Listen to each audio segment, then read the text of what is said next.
there. Keep it up.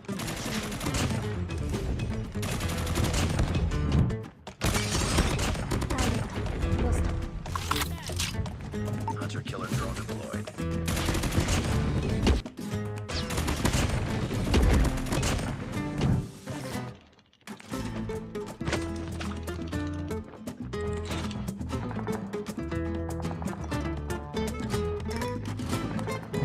Keep it up.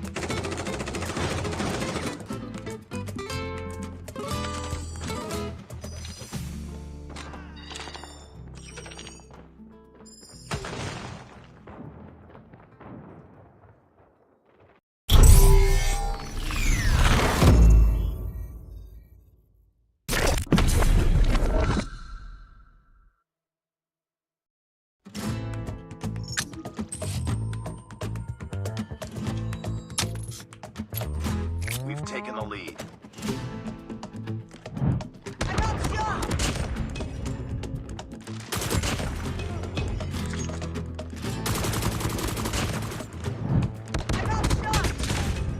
Standing by. Heads up. Enemy UAV spotted. Predator missile away.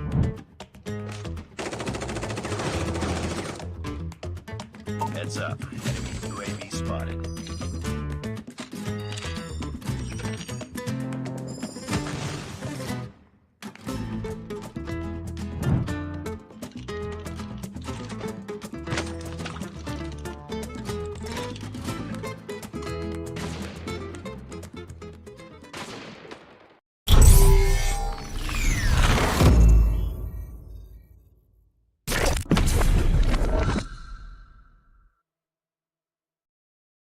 It's so bright, it's hard to breathe, but that's alright. Hush.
Standing by. Repeat. UAV recon is deployed. Predator missile on stand there. Keep it up.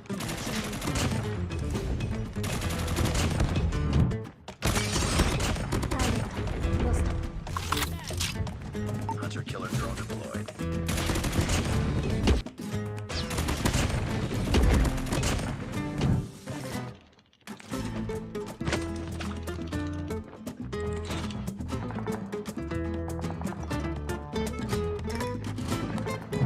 Keep it up.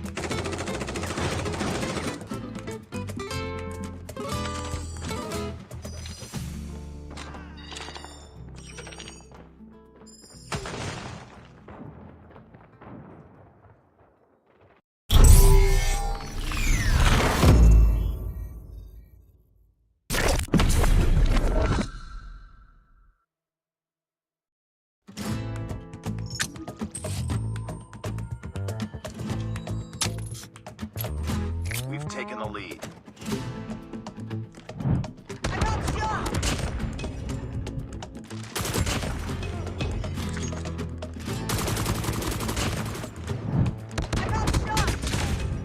Standing by. Heads up. Enemy UAV spotted. Predator missile away.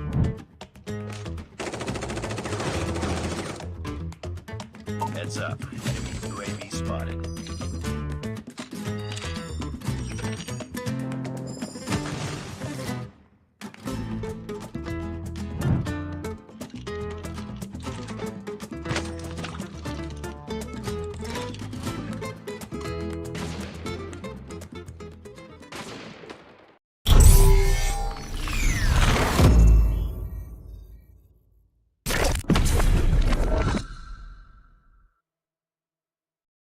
My world's so bright, it's hard to breathe, but that's alright. Hush.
Predator missile away.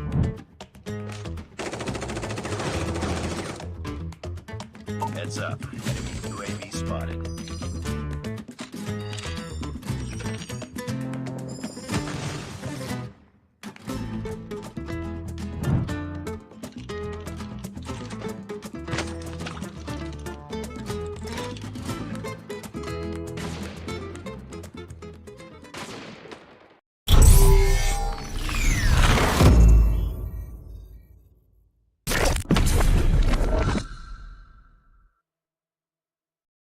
The world's so bright, it's hard to breathe, but that's alright. Hush.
it up.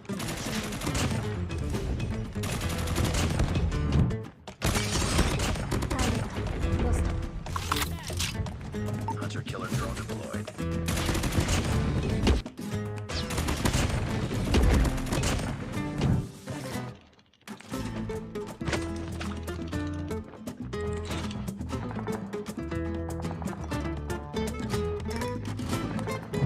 Keep it up.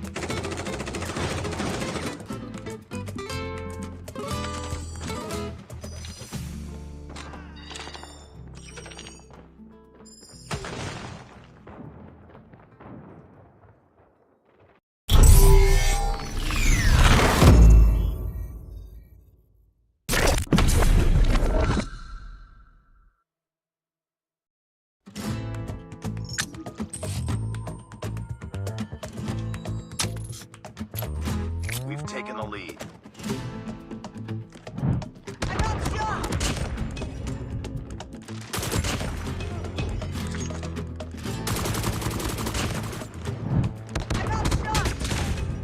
Standing by. Heads up. Enemy UAV spotted. Predator missile awaiting. Heads up. Enemy UAV spotted.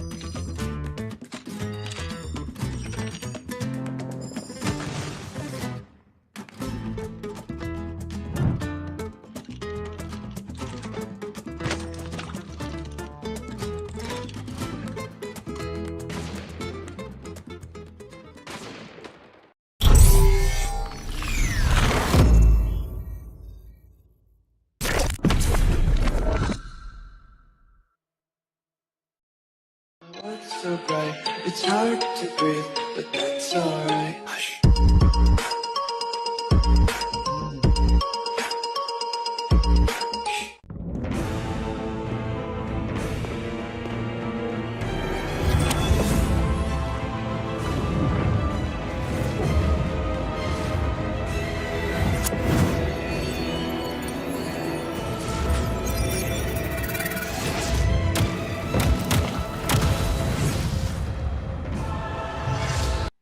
The balance of the 16 teams look to set their foot in the competition the right way today. They saw a couple of mistakes from Group A, which I'm pretty sure they do not want to do. But who will survive, as Group B is where all of the monsters are stacked in. This is Garena Masters Season 5. Ever try? My name is AJ. I'm the mustachio down here with my good brother Neptune. We are your casters for the day. Yeah, really excited to what's about to happen right now, because yesterday we've seen a lot of, I would say, ups and downs from the team. But this time, I mean, there's a lot of that will be happening as well, because as you mentioned, there's a group of monsters, and especially when there are monsters, there are a few that are being stomped on. So hopefully that doesn't happen that hard, but that would depend, because we have new teams that's coming in right here. That's the problem, man. That's the issue right here, right? I mean, you've got a couple of new blood going up against seasoned veterans. I think Warden mentioned in our casters chat just moments ago that you've got a rookie squad going up against a team that has been together for 3 years. And of course, Smart OMEGA is going to have quite a bit of fun with Impunity later on today. That's going to be the final series of the day, but we'll walk you through all of the action, right? We are still, I mean, yesterday we were delighted to see the new Jig-Jag. Jig-Jag. It's never going to get old until they change the name, of course. So yesterday we had the delight of watching Jig-Jag perform after a long time. Today we get to see other two titans, right? We've got EZR Booky on the blocks, and we also have got Smart OMEGA. You know, obviously the fans have been waiting for a long time, Neptune, and I want to see if or not the play styles have changed, if or not it's the same old. You know, people have a huge bone to pick with Smart OMEGA sometimes. They say they're inconsistent, but I don't say they're inconsistent. I just say the world of Call of Duty Mobile is just like that, man. You've got a lot of teams that are hungry out there. Yeah, I mean, for the side of Smart OMEGA, there's inconsistency in how they're battling it on each match, but in terms of the result, there's a lot of consistency coming from them. So like we couldn't say if it's inconsistent or consistent overall, but I guess that's part of the plan. Even if we as the coached before. Like there's no hidden strats, but I'm pretty sure they are hiding a little bit of that and wants that excitement as well. So we'll have find out if that will be happening this time around for Smart Omega. But you mentioned titans like EZR Booky, and for those of you wondering, familiar names will be coming up later on. I don't want to spoil the fun. For those who know, you know, but we are going to show it to you later on. And not only that, we have the West Point LOWKINGS, another Titan who been a dark horse, like who been an underdog, been a dark horse against the Titans, and now stepping up so many steps above. And I guess this is their chance really to bring that championship. Long and short of it, you've got your top 3 from Garena Masters Season 4 in Group B. I mean, enough said right there and that itself. Of course, you don't see Blacklist there, but, you know, like Neptune said, you'll see the names soon enough. Smart Omega obviously making a comeback. I want to see what kind of magic has Olea concocted this time around for the West Point LOWKINGS. Because I fell in love with West Point LOWKINGS in Season 1 because they stepped into the competition and they brought something so new to the table, right? They weren't going with the classic strats. Olea had managed to dissect the strategy of every single other team out there within the SMP region and found counter strats and not even play a single note out of their books. That's super impressive, right? They pulled it off with such a phenomenal factor. And then in Garena Masters 4, they almost got it done, but only second place. They've never been champions yet. 4 times trying, failed all 4.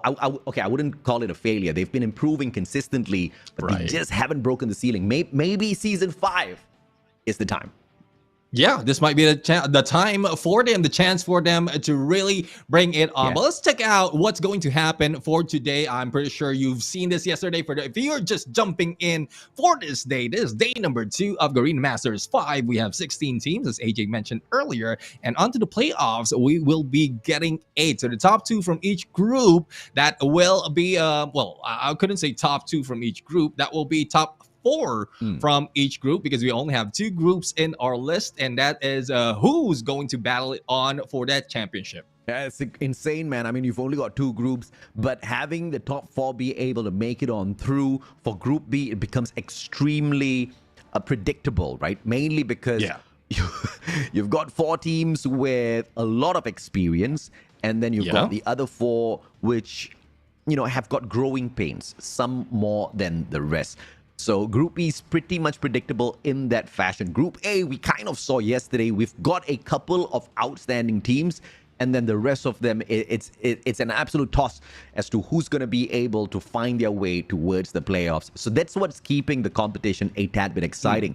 But does that mean there's no excitement for Group B, Neptune? I don't think so at all, because if any one of the new blood is able to upset the current Titans, that's where things start to get a little bit hot. Yeah, I mean, it's going to be hot, exciting, and really ready to see that, because they are fighting for $25,000. First place will be taking $10,000. Second place, $4,500. Third place will be $3,000 and $1,500 for the 4th place. And again, this is still cash that they can get and use for the improvement of their team. Hopefully it's for the improvement, because if they're going to waste it all out of everything that they want, and Jay, but I'm not saying that they don't deserve it, but hopefully we are going to see a lot of those underdogs, the dark horses in here, getting a piece of this pie so that they can be better in the future. I mean, we can bless them with all of the luck that they want in the world, but they got to bring the skills to the battlefield as well, because it's not going to be an easy journey at all. This is Garena Masters, baby. Yes, we've got 16 teams this time around. It's just an extra spotlight for a lot of them to kind of show off their best, kind of put a little bit of extra pressure. Maybe that might you know, make them into diamonds. I don't know. Hopefully that is going to be the case, because if we do have some of the newer teams getting into the playoffs, that in itself is going to, you know, kick this up a notch or 2 higher. DVK Oblivion, they take on the Broke Boys Club, and that's possibly going to be the closest match of the day. Of course, I stand to be corrected by Savage Doctor, E8 Nova, as well as Impunity later on. Yeah, I mean, though they don't have that much in information for some of the teams, but in terms of history, like when they are facing the Titans, there's a huge assumption that it will be one-sided. So it's more of them really breaking what's on my mind, what's on the assumption, and to prove that despite of how long they have been haven't been on the big stage just like this, or they never been in the big stage, they will be able to show up similar to what we've seen the other teams who have been titled the Titans. I want to point it out for the West Point Mamba Kings. Broke Boys Club, though they had a showing already from previous seasons, there's still a lot more that they have to prove compared to the other three teams on this lineup. But again, we want to be, I would say, proven wrong for all assumptions, because surprises makes it exciting at some point. I do agree with you, man. And we've seen both of these teams back in Garena Master Season 4. We did see the Broke Boys Club move a little bit further than DVK Oblivion. Of course, the Broke Boys Club managed to get the 4th to 5th place. And, you know, DVK Oblivion, on the other hand, unfortunately could not make it through to the playoffs. There have been a couple of roster changes here as well, Neptune. Yeah, I mean, for the roster changes, there's a lot more coming from the other teams that have been part of all the Green Masters in history. And that is, like, I think you mentioned this already. You can put in every of the best player, but it's more of the chemistry that they need to put in, the hard work that they need to put in terms of that building that chemistry for them to go and a level higher. So we'll have to see if that will be happening this time. I won't be surprised for those top dogs who, despite of having new members on their name or on their team, they will be able to make do. But the team lineup, this is DVK Oblivion. We have Epox, CF, Badman, Wadu, Auro, and Bench on their lineup. Wadu joining from the Huntsman, and of course Oro from Raw Frantic have managed to hop onto the DVK Oblivion squad.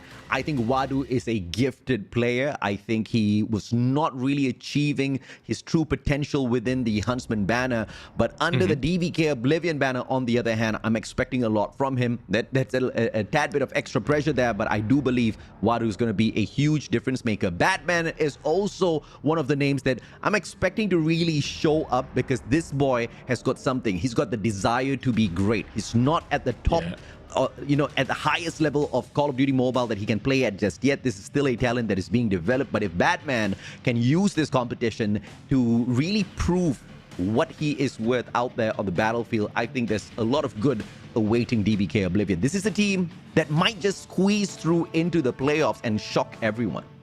Yeah, I mean, the original members of this team are not looking for org anymore. They found one, and they've been accepted, as well as the others, as you mentioned, Ralph Frantic, as well as Hansman, so Auro and Wadu. So hopefully the chemistry between these teams will be able to outplay the teams that they are fighting against. This is a Broke Boys Club, and again, from the previous season that we've seen them, we are hoping that they will be turned into Rich Boys Club, because we don't want anyone to be broke, especially us, AJ. I don't want to be broke, so hopefully these guys won't be broke anymore. I don't want to be broke, sure as hell not, man. You know, DVK Oblivion, yes, they didn't make it through the playoffs, remember, but only because in their group they had Smart Omega and Almighty the last time around in Garena Master Season 4. This time, they are lumped into a group with 8 teams. There's a higher chance. I'm expecting them to really step it up, but they got to step it up against this squad, baby. Young J, Jello, George 7, Z-Man, as well as Static. I mean, Young J, Jello, these names bring back memories for you, for sure, Neptune. Yeah, definitely. I mean, we met them personally. That is the first time I met you as well, when they were part of RTL. But one thing really, I mean, I'm getting goosebumps right now just thinking about those days. And it's like, if I'm not mistaken, it's a year from now. Oh, yeah. But one thing I'm wondering about is Static. If I'm not mistaken, Static was part of the previous team, the DVK Oblivion original team, and they are fighting against each other. So I don't know what plans will be seeping through onto the Broke Boys Club, or the other way around, but looking forward to a great battle. And as you mentioned, this is the closest that we can have for a real matchup out of this series, because from the rosters itself, that it's pretty much how we remember from both sides. Amen, sir. You are correct. Static did join from LF Org, and I believe that was to replace Freezy as well. And Freezy was a really solid player, but I do believe Static has got what it takes to fill in his role. Is he gonna be the fifth man to back them up? Is he gonna be the main player out there on the battlefield? Of course, we will find out. Once again, the last time Broke Boys Club did manage to break in to the top 5, but this time we are looking to see if or not they can make it all the way to a podium finish. It's gonna be between them and, of course, DVK Oblivion at the group stage, single round robin, so they meet every single team within the group one time. Hacienda, Meltdown, as well as Raid. Very straightforward maps. Neptune, your assessment on what to expect? Well, for Hacienda, it's more of an initial point that they have to cover. They need to go for the second floor so that they can clear it out before stepping into the hill, and the rotation will just be in there back and forth. But for Meltdown, I mean, this has been taken out of the list in the competitive scene, brought back right here, and there's a lot more surprises that we're seeing from the teams. It's balanced from both sides, and especially in the search and destroy, there's a huge chance that it can be turned around depending on how quickly can they adapt. But in terms of Raid, I mean, it's pretty much the same old story. It's the only thing that changes really is before, when Control was introduced, it's more a defensive side. This time teams are going for that attacker win, and they're trying to switch up every time that we see Control being played. So we don't know if they might be bringing it back to the defensive mode. Yeah, I love the fact that we have got such balanced maps now to be played for Control. I believe just having specific map pools for each different mode makes so much of sense, especially in Call of Duty Mobile. The modes are very different from one to the other. I don't even need to get into that. But as to who's going to be better on which map, there's really no telling. I mean, yes, we did see both of these teams in Garena Masters Season 4, but it really means nothing, not only because of the roster changes, because the past few months, you don't know how much of work each of them has put into improving their gameplay. And on top of that, you don't know who hustled more. So today, once again, I mean, not just for this team, the first day for Group B should be able to give us a real good insight as to where each and every single team stands. I mean, Zigzag, we saw how confident they were yesterday. I want to see who else in Group B can show us a similar type of confidence. Yeah, confidence indeed, and the firepower that they will be showing in this matchup. And I'm really excited on what's going to happen. Again, there's a lot of backstory that we built already out of these two teams. We'll just have to find out, as AJ mentioned, who hustled that much and worked and grinded before the season, because like we rested for a long time. We haven't seen some of them. Like we might know, or some of us might know how much they put into like scrimmages as well as ranked games, but it doesn't come out to tournaments just like this, because scrimmages, it's more of practices on what you have to do, but this is where all of those will come in fruition. So looking forward to how each and every team will perform. Even the players will perform this time, and how will they like outplay each other in this game. Amen, brother. I want to see exactly who outsmarts the other in this matches as well, especially when it gets to the S&D round, where, you know, it's a little bit more slow pace.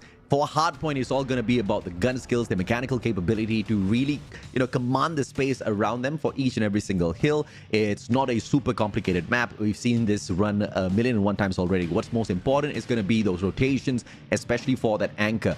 Who's going to be anchoring down those spawns? Who's going to be opening up the hills? Are those anchors going to be moving a little bit too early, leaving their team members, you know, down by 1 or 2 men? Because some teams, like I believe yesterday, I forgot which team it was playing a double anchor.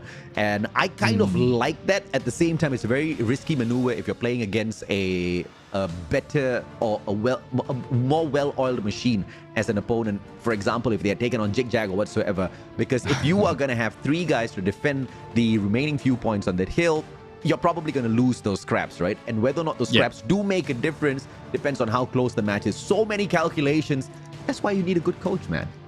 Yeah, I mean, we pointed out so many times that a coach will bring in differently, and yeah. even in the introduction of the team, as you pointed out, Olea, and even for the side of Smart Omega previously, there's a lot of impact in terms of the coaches that they have. But this is a focus right now. We have Broke Boys Club going against DVK Oblivion, wherein the startup has been done by DVK. They are getting the few points, but they're not jumping into what we pointed out earlier, clearing that second floor.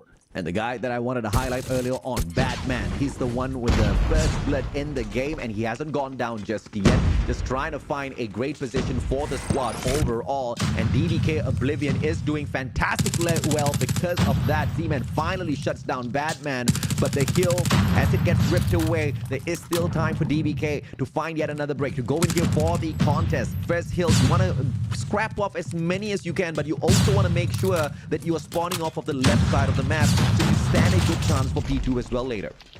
Yeah, I mean, you need to be prepared on the next move that you're going to do, and that is what's being done right now by the teams of DVK. Though they were left off a little bit in terms of point, but I think they will be able to catch up once that hard point will be triggered. But I would say it's not just who steps in first, but who can defend it better, because a lot of instances we've seen wherein you get in for the early rotation and has been broken down, and that is what Broke Boys Club is doing right now. Absolutely, man. Let's see if or not, of course, Broke Boys Club can hold this hill. It's a perfect formation. DVK all attacking from just a single angle. So all of the players from the side of Broke Boys Club are having an easier time just beaming down the players that appear from the statue side. And as they continue to trickle in one after the other, look at player number 2 in blue. 7, he's going for the flank, and he hops on straight into the lobby. Finally, the gods of RNG give the back spawns from the observation deck to the players of DVK, and they stand a slightly better chance. This surprises Broke Boys Club. Broke Boys Club about to lose their kill. Final one goes down. They've got the favorable spawns, but 15 seconds to go. Broke Boys Club, they made DVK a tad bit thirsty, and they still find the break. Pusangala. I mean, the split spawn might have been an advantage if it came early into this battle, but it's with a few scrap points remaining. DVK might be able to get a few points, but the rotation will be done already by Broke Boys Club, and thus, as they go into P3, it's much harder to break, as we can see right now with the position of Broke Boys Club. They have all sides covered. This is a very interesting take from the side of Broke Boys Club. DVK, yes, we told you guys that they have a lot of potential. We also provided you the stats as to how Broke Boys Club proved in Garena Master Season 4 that they were the better team. And it seems to be pretty clear with the indication of this Hardpoint matchup right now, as well as Broke Boys Club are leading DVK in the dust. And as they find a break, though, this is going to be yet another testament to how good they are, but can they hold on to the hill? Once again, the players getting zoned out, and the hill gets taken over by Broke Boys Club. A perfect backstab to flush out DVK Oblivion, who once again all attack from a single pointed angle. DVK needs to variate some of their maneuvers towards these hills, nephew. Yeah, I mean, it's bad enough that they went in for the early rotation, has been broken in those in that hill, and then the final moment still broken by Broke Boys Club. But this time it's BBC who went in first, and they still are gathering points. Even on this next hill, DVK are being left behind, and the spawns that they have is not favoring them because they are being smothered by the Broke Boys Club right here. Oh yeah, absolutely, man. I mean, just take a look at the numbers here. The players on the side of DVK are being outshined when it comes to the number of kills that they are able to take out here on the battlefield. Broke Boys Club outdoing them with the Annihilator in hand. Even, of course, tries to dodge around. Static 18 kills already. They're not too far away from outdoing each other. But the only one kind of picking up a lot of slack on the side of DVK is the newest addition, Wadu. Yeah, Wadu right now is close to that 20, or I would say close to Static, who's on top of Broke Boys Club right here, but a quick exchange on those gunfights really doesn't prove that much because it's more of the hill time that they need to focus on. And as we can see, we're back to P1 already, but the disparity of the points is still sided to the Broke Boys Club, and it won't stop that easily unless there will be a change in DVK's position. They can go for a split right now, as we are seeing that guy number 1, Wadu, can go for the backstab and clear out the second floor, and they can step in with plenty of time to spare. This is once again perfect display of strategy from the side of Broke Boys Club, attacking from both angles, from the observation deck as well as backyard, and the two-pronged attack. The Pincer manages to win the kill back for them time and time again, and that just does not change as DVK Oblivion chooses a single-pointed attack, thinking that that's gonna spearhead their way through Broke Boys Club. Broke Boys Club still shows that just having a tad bit of distraction behind your opponents is the better idea. 61 points picked up by DVK already. Broke Boys Club have almost more than double. And as we rotate over to P2, you can already see player number 4 in blue trying to anchor it down. Jello with the CBR4. Is he going to be able to hold it though? As Epoch shows up, Jello says hell to the no, gets a double, and he holds the early anchor for Broke Boys. Good response as well coming from Seven, as he's ready to go into battle just in case Jello has been put down. But with the spawns that is being controlled by Broke Boys Club, they have a good hold of Garage right now. And even if they are being taken down, I mean, it's unlimited backup that's coming from the side of blue. And the spawns, even favoring DVK, are being put down one at a time. This is just a slaying mission for the side of Broke Boys Club. But yes, of course, they are playing a great game of Hardpoint here as Epoch gets taken out of the equation. It's still gonna be Z-Man static with a double. Young J drops the Freddy as well. Instant decimation. Broke Boys Club going for the 200. DVK still with a single-pointed attack. One player on the backstab. But look at that. Jello is already anchoring that spot down. Observation deck handled single-handedly by Jello. And there's no way in hell DVK stops Broke Boys from getting up to 200. DVK has been outplayed hill after hill on this Hardpoint match, and I don't know if there's any comeback unless they really start switching up that strategy. A single-pointed attack, this is not a knife, this is not a spear, it is not penetrating anything. Yeah, but one thing that DVK has to do right now is clean up to Hardpoint to be able to catch up to what we are seeing from Broke Boys Club right here. But as we can see, the defensive right here from Broke Boys Club, I mean, the BBC, let's just call them BBC so that it's much easier. But for the side of BBC, they are really on a good point. Despite of how much they are being split up in terms of spawn, they can recuperate from all the damage and get back into play, still controlling this point. This is once again a masterclass of defense set by Broke Boys Club, but DVK obviously gets it as the spawns from Garden just seems to be a tad bit better for them to work around with, and that backstab pushes out the Broke Boys Club. 12 more seconds to go. No point bashing their heads into the hill. One anchor is going to be rotating around. That's the name of Young J. Already up the observation deck. He's going to be trying to slay, and he does exactly that. Epoch taken out. Z-Man drops Wadu. In the meantime, 3 players from the side of Broke Boys have already rotated around. Question is, do we find some backstabbers trying to pick off a couple of stragglers? Static looking for exactly that. Finds no connection yet whatsoever, but here is where he now starts to strike as he takes the backdoor angle. Static takes a double, almost a triple before Batman steps in.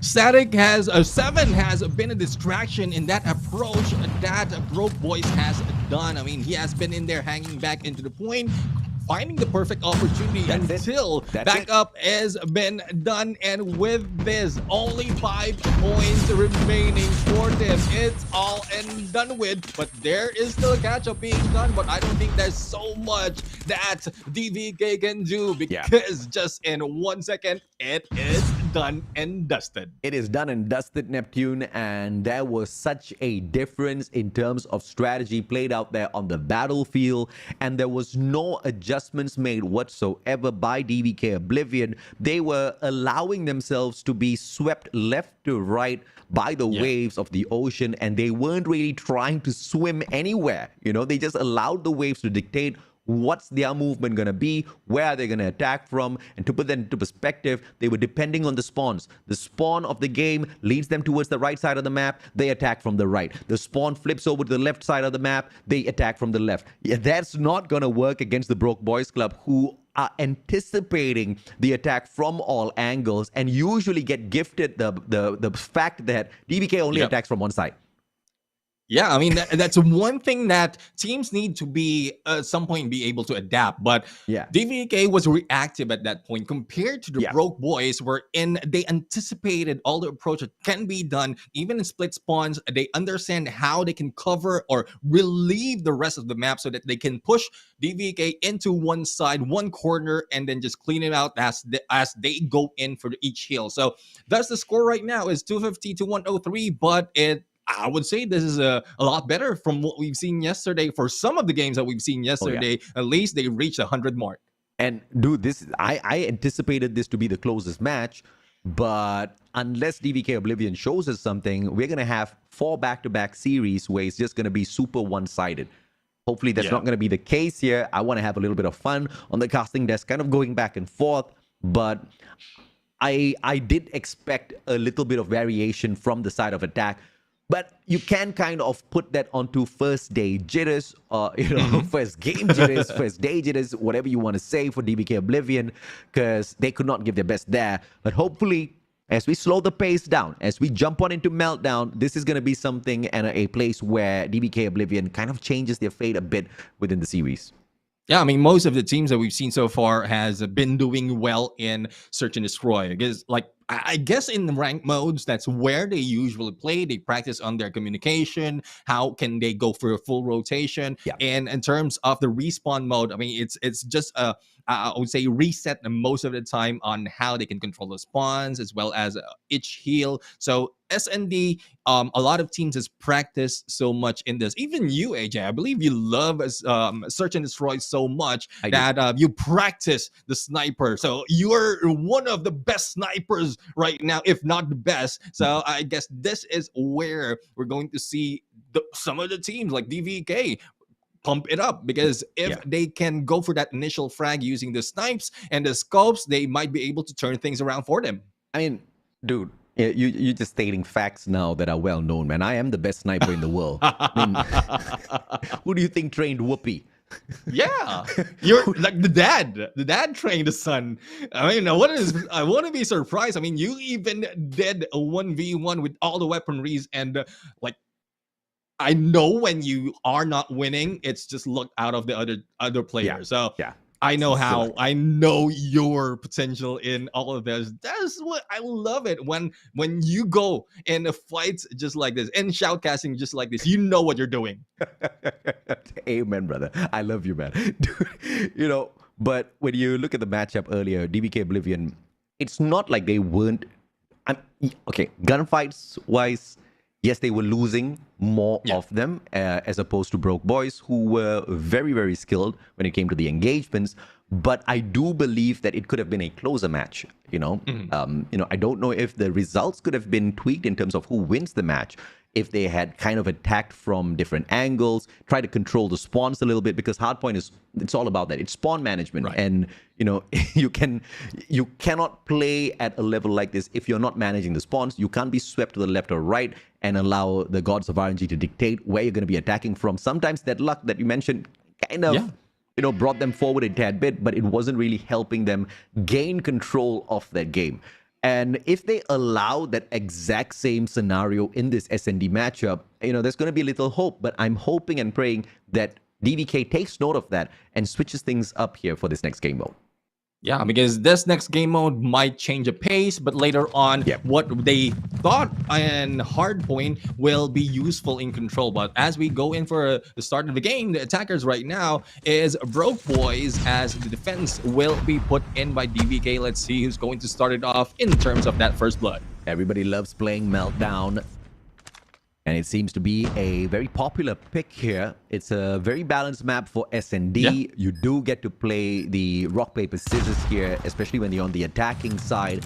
a 5-man rush, especially towards this B bomb site, even if it is towards the A bomb site, right? It doesn't really make a lot of difference. You do have a lot of these structures to play the defense on. CF will find George, so a long-range snipe. Batman drops by. Young J trades out CF. 7, can he hit one? Finds 2, but 7 does only manage to get one away. Epox with the secondary pops 1, does not get the no-scope, and Z-Man sorts him out instant. Oro as the final player.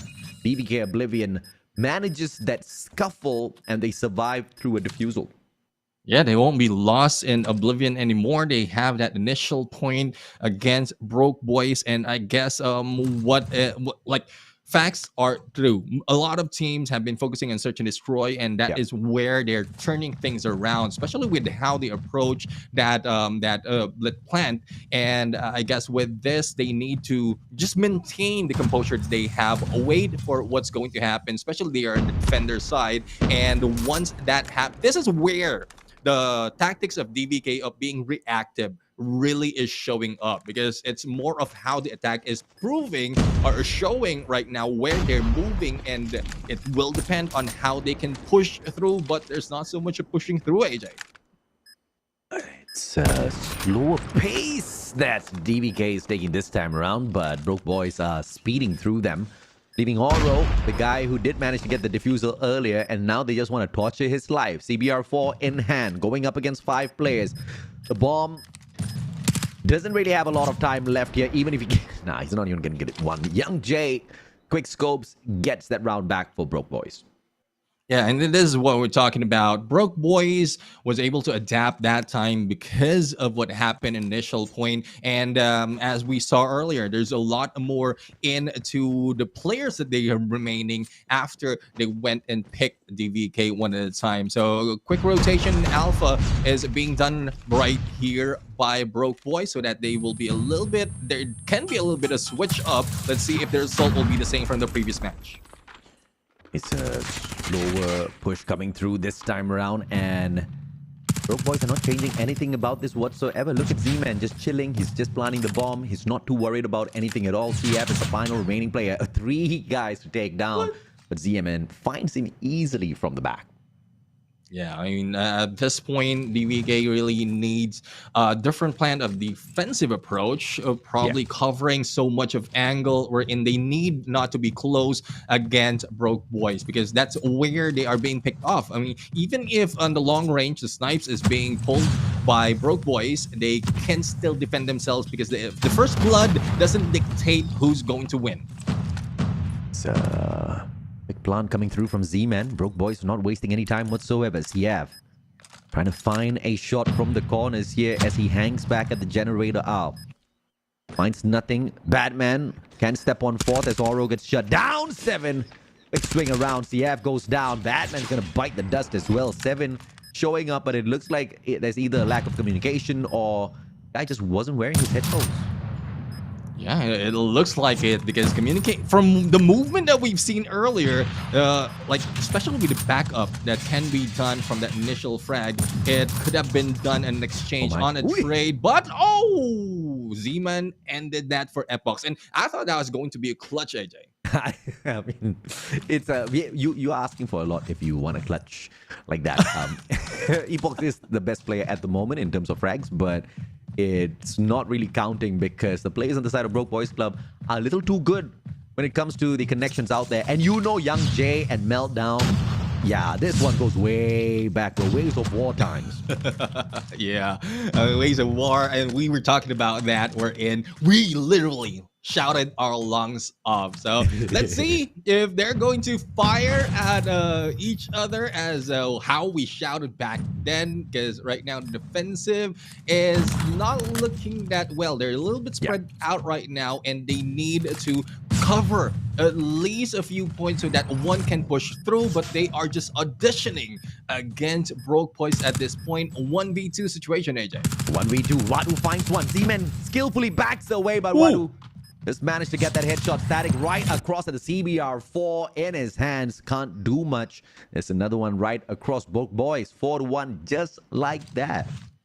Again, Wadu just almost did that. It's more of the timing that he didn't get. He could have backed off a little bit, though time is ticking. He might be able to recover a little bit from the engagement before going for the 1v1. This approach right now is just back and forth from both sides, and Broke Boys is just going for that alpha. A good rotation can be done from mid. Probably one can go in for the other side of this area we're in, or of this alpha, but that will depend on how much defense can be done in the post plant. DVK dropping like flies before even getting to the bomb site. Can they even attempt a defusal at this point? Oro makes that access through the back doors of this big chimney. 7 right above. Even if he turns to the left, he is going to be in a lot of trouble as Static finds one, but instantly traded out by Wadu. This is a 2v2. Very doable for DVK. 12 more seconds to go. Z-Man protect the bomb. Wadu goes down. KRM, but Oro gets the double and the defusal. There is enough time. DVK pulls one back. And as we were talking about, the timing of your approach, that's when you will be able to fight back, especially in the final few moments. But that was a little bit too close for comfort because time is counting down and it was just a few seconds remaining before the time is out for that bomb to explode. But as we can see, the attacker this time will be DVK and the defense will be done by Broke Boys. And we are seeing the rush onto the Bravo. Everyone is in there. The only risk will be any nades that can be put in on them if they don't have the trophy. 7 circles around. Locust in hand. Slide finds no connection. Quick scopes not really his best friend at this point of time. Switchblade in hand as well as he goes in for the quick spins around. Wadu waiting for the timing, but Static finds him. Instant shutdown. Esports trades out 7. That's a 1-for-1. Z-Man finding Batman CF as he tries to circle around the generators looking for someone. Z-Man gets a double for himself. That was just a decimation of DVK. Every time they pull one round back, they seem to be pissing off Broke Boys. Yeah, I mean, Broke Boys seems like having better, well, it looks like they are having better communication because the moment one falls down, a trade-off is being done, and they go for a double initiation in terms of the approach. For every point that one of DVK will be, or one of Broke Boys will be taken down, 2 rushes in, and they just clean up, and the trade is favoring Broke Boys. So let's see if it can be averted by DVK right now, because the same approach is happening, but it's more of a slower this time. Slow the pace down if you can't play it at their speed. I like that decision making coming through from the side of Broke Boys. They don't want to be rushing in and giving the advantage to the side of the DVK, and DVK wants to maintain the same respect. 2-for-2 trade. Back and forth we go, but Young Jay still is the threat that needs to be dealt with. And on Meltdown, if you don't shut down their sniper, you do not stand a strong chance. Epoch, final player, shuts down Static, backs away. Quick reload, Fennec in hand. He's got the rate of fire. He's got the damage, but up against Young Jay, he's going to be in a lot of trouble. Young Jay appears and plants him with a Car 9. That was just Young Jay. That was Young Jay round. Young Jay round indeed. I mean, regardless of the long range, short range, up close and personal, Young Jay just did it. And like, I would agree, if you don't put down the sniper, especially if they are going in for that Bravo, there's a long line of sight that can be done by a snipes, and you can be put down one at a time. That is what Young Jay is doing, as well as maintaining right now the distance, but the backstab by Badman right here can turn things around against Broke Boys. I love the attack coming through this time round, but CF just gets a little bit too cheeky, overextending, trying to play a little bit of distraction, but meets the full force of the Broke Boys. Now they rotate all together, heading towards the mid segment of the map. Fly over, one breaks away towards the back generator aisle so that he can play a tad bit distraction. They want to play a pincer through 3 different entrances. This should go to the way of Broke Boys. Oro does shut down Static the moment he gets 1 kill. 7 finds Oro. Z-Man out of nowhere, and that KRM just popping off. Epoch's the final one from DVK to protect that bomb. Can he shut the player down? 7 says hell no with a switchblade and some body shots to add a little bit of flavor to the series. Thank you for coming, says Broke Boys Club, as they shut down DVK again. Yeah, I mean, 72 is not a point, and it's not a position that you want to be in. And Broke Boys is doing well in here. Like I mentioned earlier, the response time of each player, especially as one goes down, is that pristine that they are not worried about being taken over that quickly, even if they will not be getting the first blood. So they can balance it off, even overtake the manpower or overcome the manpower disadvantage that they had. Thus, they can turn it around that quickly. Their points right now is 7-2, and that is been done by 4 of the players. Josh, not so much, but I guess the support is in there. There's always a need for a support, AJ. I mean, you've always got that one team member who's crying, why the hell did you shoot everyone? Leave me some, bro. That's exactly what Josh was saying all throughout those rounds.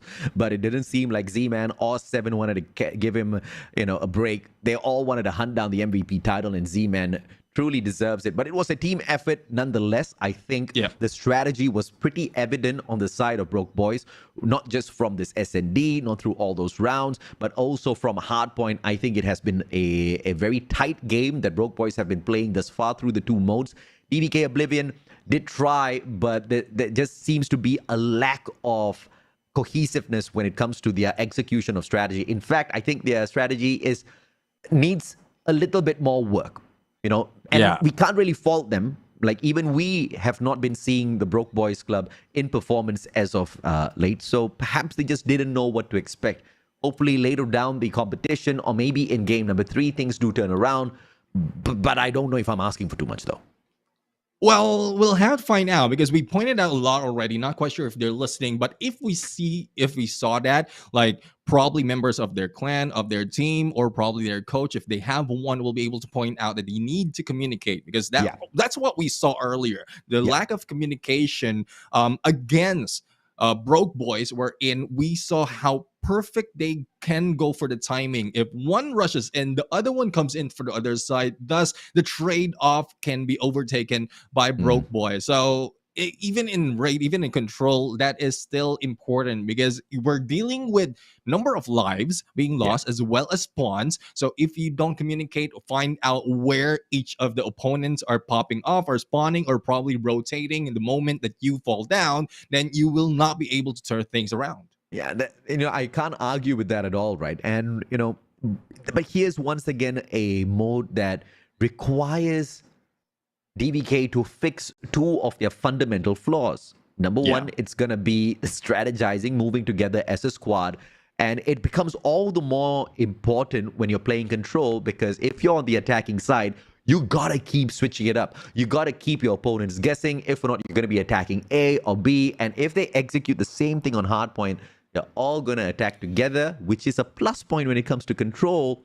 But it's not so much of a plus point if they keep attacking that one side without really deviating any of their plans, without keeping the Broke Boys guessing, right? If they play a straightforward game once again, if Broke Boys get a read on them very early on in the first round and no adjustments are brought in, like how no adjustments have been brought in that Hardpoint matchup, then it just becomes a very easy series. I'm not going to lie, I am a little bit disappointed. DVK, I expected more.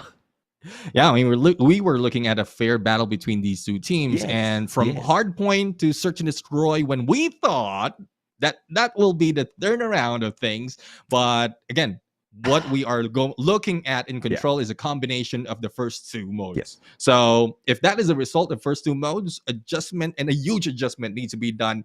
Otherwise, like, combine that together. If you can only get a double loss in control mode, it might happen right here. Yeah, I mean, no shade, but I'm all about the shade. Yeah. They need to play a different strategy than stick together. That's the only strategy being, perfectly played right now from the side of DVK Oblivion. Stick together. Yes, it works, but only in certain scenarios. There just seems to be no other instruction other than stick together. It's just attack C. That's all they keep hearing. They're like, okay, let's go. We'll attack C together. But, a little bit of variation would be, a breath of fresh air, if I can say, for the team of DVK. But once again, I don't know if I'm asking for too much, man. If it didn't come out in the first 2 games, I don't think it's going to suddenly appear at game number 3. I think this one needs a little bit more time, a little bit more work. But who knows? Maybe they're just secretly keeping control to surprise us. Yeah, I mean, and it's not the first time that we've seen a team surprise us in the last mode. Yeah. But again, we've already through everything that we have in terms of what they can do better, but this time it's more of execution. And I don't think they are hearing at that on real time. It's more of what they experience. And if they feel the experience is not working for them, hopefully they can make it work this time. It is the attack for DVK and, oh no, the attack for Broke Boys and the defense for DVK this time around. And Broke Boys are already on that first segment, completing it. DVK a tad bit slow to the defense, and someone is still running towards the B to defend the side when the attack is popping off at A. But thankfully, that's only CF. He's going to be holding down the ground all alone as the rest of the players from the side of DVK slowly circle around. But look at this play number 4. Jello, he's single-handedly going to crush a couple of players here. He just needs to get the shot off Batman. Make sure that does not happen. But is this going to be enough to stop the attack? He goes down, but a good backstab this time around from the side of DVK. And look at Broke Boys. They're switching it up, going straight towards the Research Institute, and they're going to be able to push this into the square center. They're making sure they keep this a little bit fresh and forcing DVK to halt halfway through the central garden. But DVK is playing this smart as well, not running straight up towards that A side. They kind of have this figured out. It's just the gunfight seems to be torturing them a bit. Yeah, the gunfights, and well, it's fair in terms of life, but in terms of the capturing as well as trying to prevent Broke Boys to go in for that capture, it's really a little bit too low and slow for DVK at this point. They need to go for a better angle to clean up anyone who's stepping on those plates. And as you can see, Bravo is almost being taken down with one plate or one tick to be risked on Alpha later on with plenty of time to spare.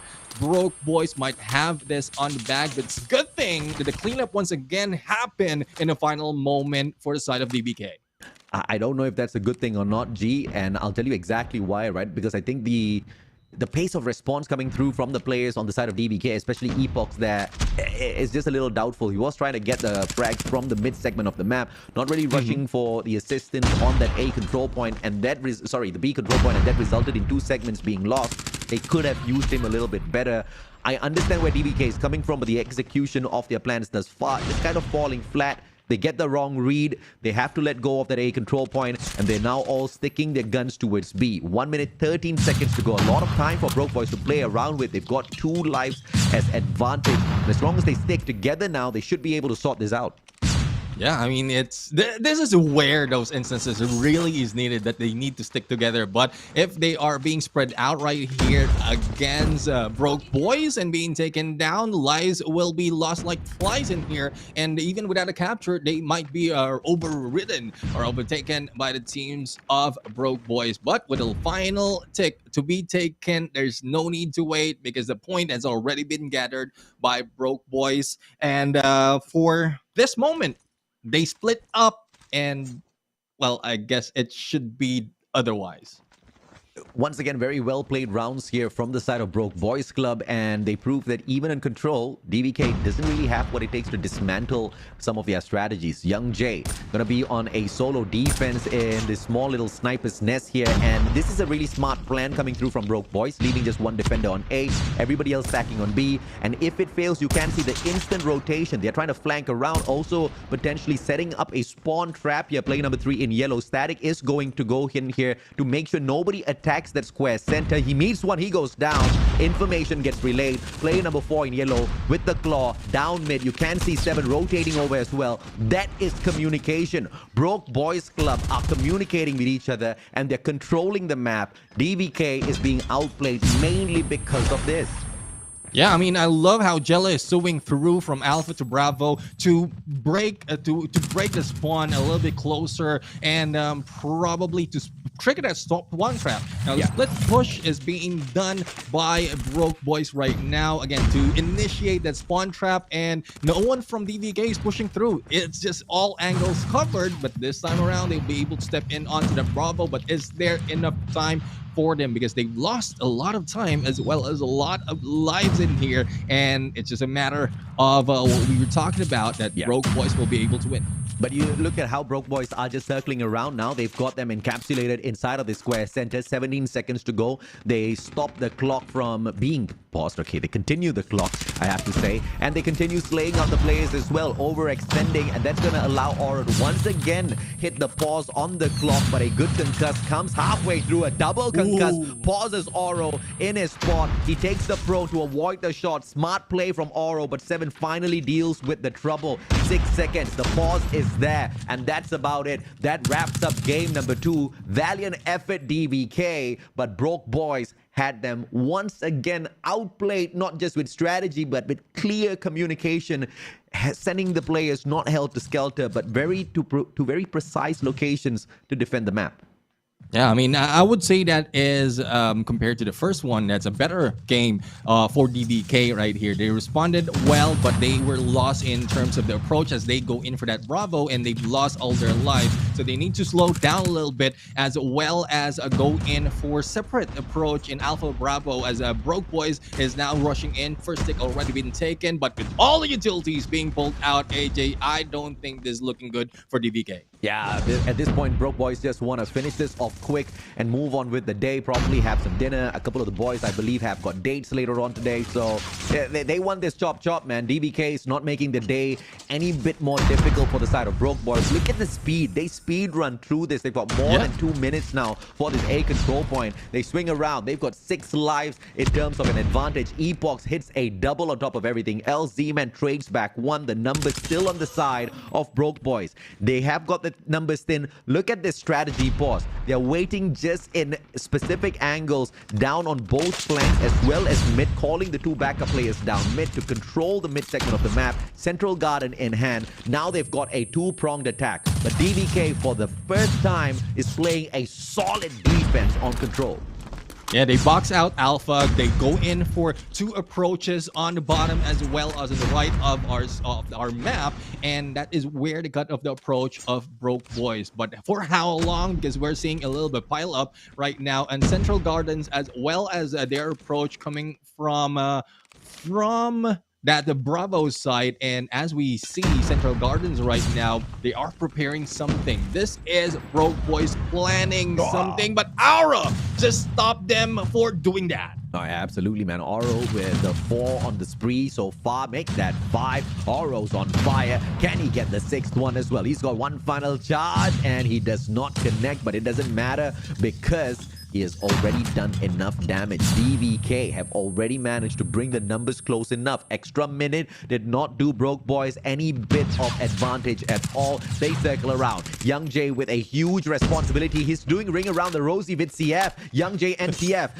And finally, CF wins that gunfight. Young J goes down. Static with a backstab finds nobody. But in the meantime, DVK has for the first time taken the advantage spot within the matchup. This is the DVK I expected to see even from Hardpoint.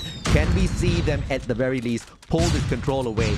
I'm all of a sudden starting to get excited again, Neptune.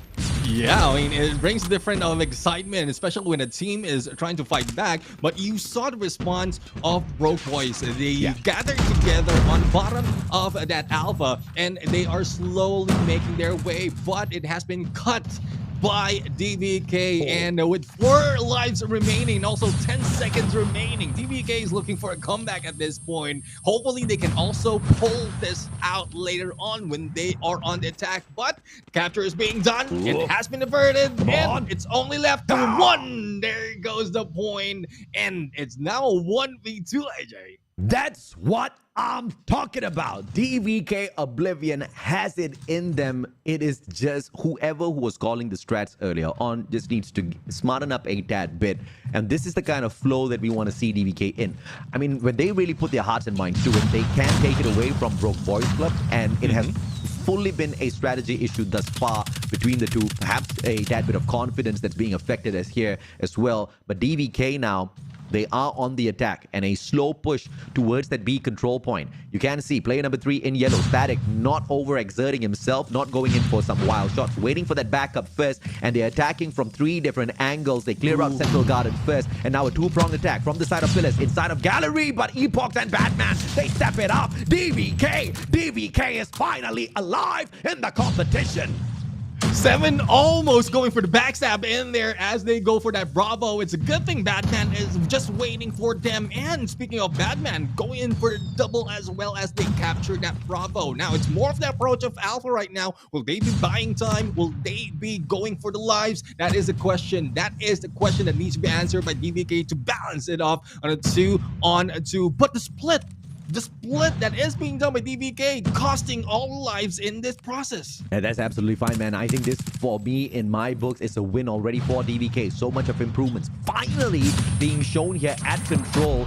I mean, when push comes to shove, this is the kind of team that wakes up when they are at the very edge of the cliff. You take another step, you are dead, boy. And they do not want to die just yet. They want to live to see another day. And this is the kind of effort that gets you to that other day. 1 life in deficit for the defending team. DVK is doing phenomenally well, and now they're already at that A control point as well. The bleeding is going to be stopped. A 2-pronged attack coming through from the side of BBC on the defense, but Wadu shuts down Jello. The claw doing its work. Z-Man, BBC, this is just insane as he just steps on in and breaks the hopes of DVK single-handedly, snuffing out 3 players. Z-Man's the man for sure, and he continues to torture them.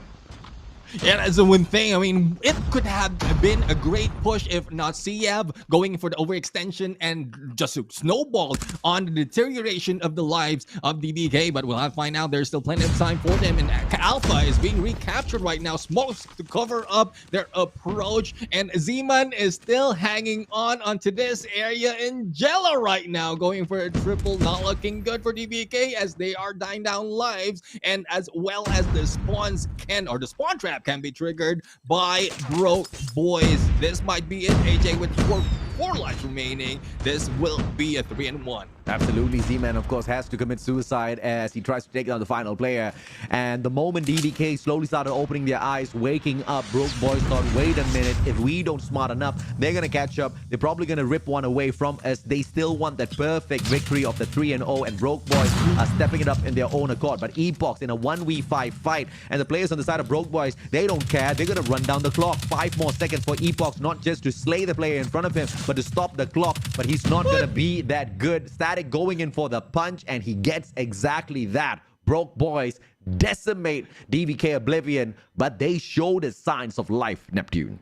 Yeah, exactly. I mean, the adjustment that has been done to take over of that point, as well as how close it is from that final match, final round, wherein they could have taken it at a 2-2 and probably turn it around later on, because that's where they got the momentum. But Broke Boys, the reactiveness of these teams, especially in this control mode, really is something that can be thought about by DVK on how they can counter that, just in case they battle against a team that is much better in terms of adjusting than the Broke Boys. I don't know if DVK has a coach or not. If they do, I'm sorry, coach. I mean no disrespect. If they don't, they need to find a coach, because I mean, from what they showed here in control, as long as they kind of strategize the timing as well as those access points, the defense when they were playing the previous round, oh my goodness, dude, that was just perfect, right? And Broke Boys didn't know what hit them. All of a sudden, DVK woke up, and you saw that form trickle into this final round, this 4th round as well. But of course, Broke Boys, that was crunch time for them as well. Z-Man was like, hell to the no, this is not happening on my watch. And, you know, that was truly a momentous moment. I mean, well-deserved MVP as well. He gets the highest frag. It was fantastic maneuvering around the kitchen, and he just controlled the pace of defense on that final flag, because I mean, DVK surprisingly already had taken away that square center, right? So this was a surprising awakening of DVK Oblivion. Hopefully, we get to see them grow a little bit more. They're not ready to challenge the top dogs just yet, but this is the kind of improvement we love to see. Yeah, I mean, it might be happening overnight, depending on what or how much thought DVK has put into that gunfight. Because again, there's a first day jitters, especially for Group B. Wherein we mentioned already, this is a group of death. Though Yeah. DVK is not going against the Titans, but teams who might be a Titans and moving forward, Broke Boys are. I would say they have a good running of being the next West Point Mambalo Kings because of how they're adjusting their gameplay depending on how the opponent is going against them. If in case they go and been broken on one side, they split up and try a different approach on the other, and that's where they go for the focus on the next round. So those adjustments is something that we see where coaches thrive because that's what they point out. This is the mistake that you do. This is what you need to be corrected. And again, I would agree with you on DVK on getting a coach because they need to be pointed to that direction as well. That is spot on, Neptune, right? 250 to 103, 7 to 2, 3 to 1. They were clearly outshining the players on the side of DVK Oblivion. Broke Boys Club had this one down, had this one in the bag before they even started. And it looks like it's gonna be a pretty one-sided day then. Yeah, I mean, we saw the lineup earlier. We're going to see it later on. What we expected to be a fair matchup didn't show that much in the result as a 3-0. And later on, the exciting part for most of the fans out there, the Titans will be playing into the next 3 matches. So it will be a one-sided match. But before we go there, I mean, there's a lot more that can be expected for the dark horses, the underdogs as well. Let's check out the highlight right now. And probably this can give the DVK pointers as well as to mistakes and where they did well into these battles. Absolutely, man. Of course, just knowing is one thing. Running the scrims, running these plays again and again until you perfect some of these maneuvers is something that DVK really needs to pay attention to. Clearly, Broke Boys Club have got a lot of practice at that. It's either they're doing it in custom rooms or they are just whipping out these scrims, you know, setting it up against some of these other pro teams and really refining their strategy of getting that game won very specifically, right? Not just randomly rushing at sites and walking away with a couple of eliminations. But looking at the MVP of the game, the one and only Static from the Broke Boys, 21.33 average kills with a 1.56 KD average, Neptune. Yeah, I mean 1.56. It might not look that much, but this is a guy who really changed the game from some of the instances wherein it could have been turn around against them. So this is Static right here, and we cannot take away all the effort that has been put out by the rest of the team, but Static really showed up this time, and looking for more out of Broke Boys as well as Static. But I want to see more from DVK in the next round that they're going to battle if they will be making those adjustments, those corrections, and the mistake that we've seen. Broke Boys Club at this point of time, you know, off the bat, seems like one of the teams that could squeeze into the playoffs. But let's see what they themselves think, if or not that's going to be possible. We do have an interview segment with one of them, Neptune. Yeah, let's see who's going to be interviewed right now, as we're going to invite one right here. And let's see. There you have it, Static. Welcome to the show. Welcome to the desk. And first thing first, how do you feel about the game that you just ended? We feel great that we won against DVK since, we've been scrimming against them and we know how great of a team they are. And as well, I can add to that. Um, I was also once part of their team, which is why I felt like this was a good rivalry match, and it just gave me more motivation to put in the work and for us to eventually win against them. That's fantastic, Great Static. to hear, AJ. It seems like you guys didn't break a sweat as you took on DVK Oblivion, and you obviously know the lineup of the rest of the day. You have seen the teams. You know who the Titans are within this group. Are you guys looking at the possibility of breaking into the playoffs, or you're still 50-50 on the confidence part? For the confidence part, I'm confident that we're gonna do our best in everything. Honestly, I don't even think about like what the results Mhm. are gonna be like. All I know is that we're gonna do our best in every game that we have, and especially that our group is considered as the group of hell. Yeah. We're gonna do our best to put up a fight against the top dogs. Neptune, I hope you don't mind me just sneaking away one more Yeah, question. go Of ahead. course, I mean, if we talk about are we giving our best, we always give our best, right? We always go out there and we do as much as possible. But I'm pretty sure there have also been conversations amongst the team members as to who can we take on, who do we have a possibility of beating, who we might not be able to get past. Who out of the Titans do you think is going to be fair play, 50-50, where you're going to be able to give it your all? I'm not asking for a guaranteed victory, but who do you think you're possibly going to be looking to aim for when it comes to the Titans? Because obviously, if one of the other teams steps it up, you guys might be in a little bit of trouble. I really don't like this question, Mustachio, since it's gonna bring some heat onto me. Of But course. I would probably say no. I don't want to say. Let's just leave it up to that. Okay. Okay. All right. Um. I'll ask you again once you win a couple of more games. But go back, bring the question, bring it to the rest of your team members, because I will ask this question again. Because I mean, there has to be one man. Because if one of the other underdogs step it up, then you guys lose your spot. So the That's hunger true. needs to be there, isn't that right, Neptune? Yeah, I mean, I would agree. I mean, it gives you a better chance of really setting it in your mind as to Yeah. who you have better chance, as well as who you don't want to face. So at Yeah. least you know all the monsters and that you are ready to face off. But I guess you have that in mind already. You just don't want to answer. You just don't want the fans out there to hear that No, out loud, because he as you doesn't mentioned, you want don't to. want to be. He doesn't want to piss anyone off, because then now that he knows, okay, we might be able to beat them, but if you piss them off right now, they're gonna try That's true. harder to win the series, dude. That's true. So That's true. I get it, Static, but Yeah. I definitely see you guys not just as an underdog, but one of the teams capable of making it through to the playoffs. Hopefully, we do see you guys there. Congratulations on the win. I think you guys were phenomenal when it came to the strategizing of attacking on all three game modes. Good luck in the rest of your series, buddy.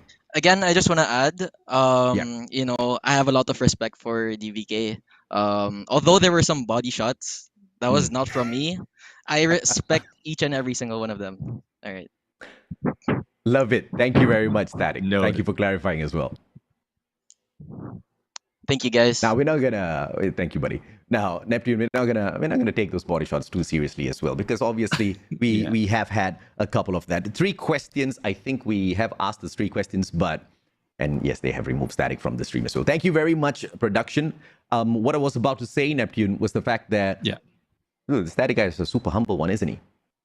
Yeah, I mean, I love the personality. I love how Yes. he presented himself as well. I mean, he Yes. he understand what's happening in the community, and that's what we Yeah. want to see. There's not so much of I would say, like, despite of how they perform this time, they still provide that respect to DVK, and I guess it Yes. happens because, as he mentioned, he has some history on them, and hopefully that happened when Broke Boys reach a different height in terms of the Yeah. level. Believes in and how he conducts himself.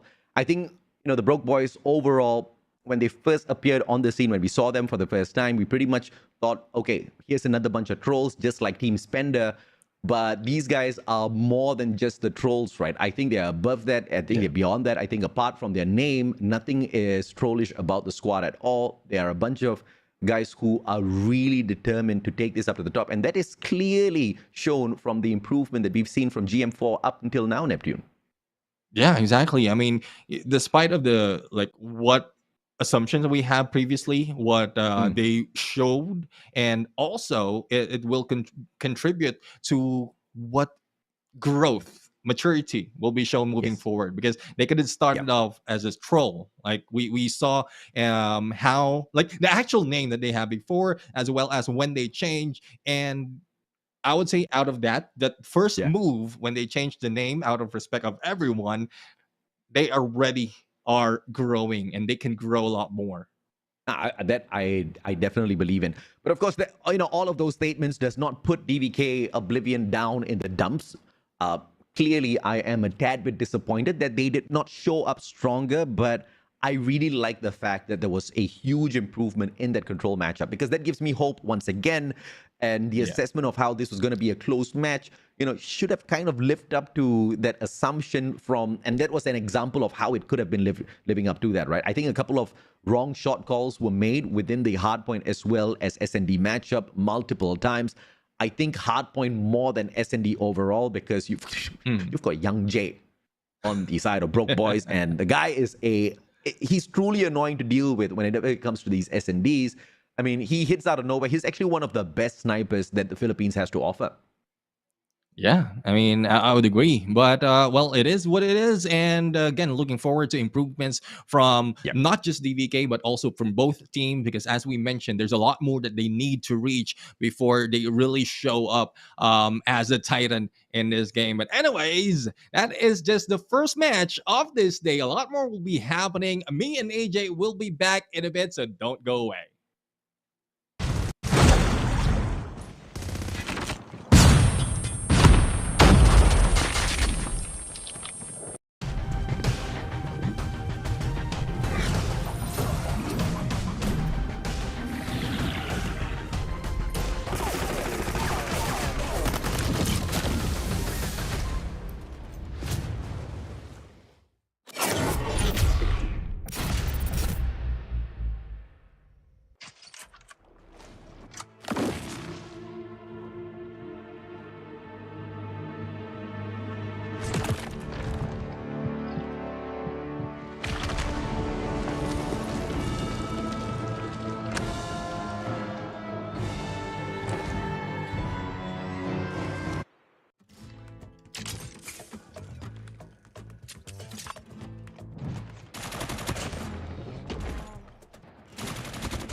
UAV recon is deployed.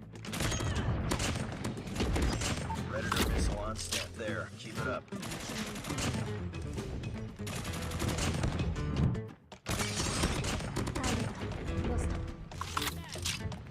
Hunter killer drone deployed.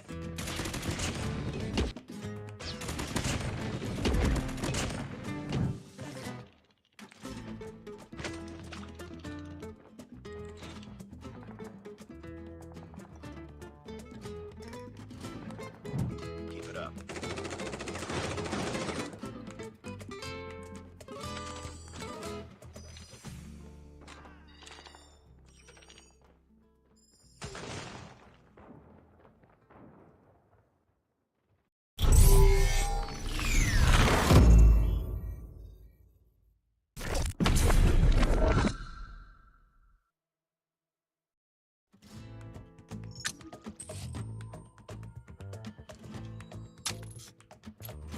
We've taken the lead.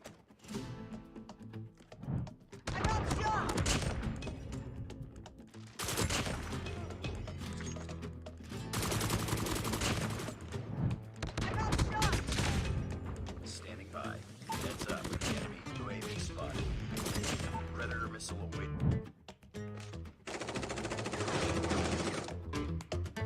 Heads up. Enemy UAV spotted.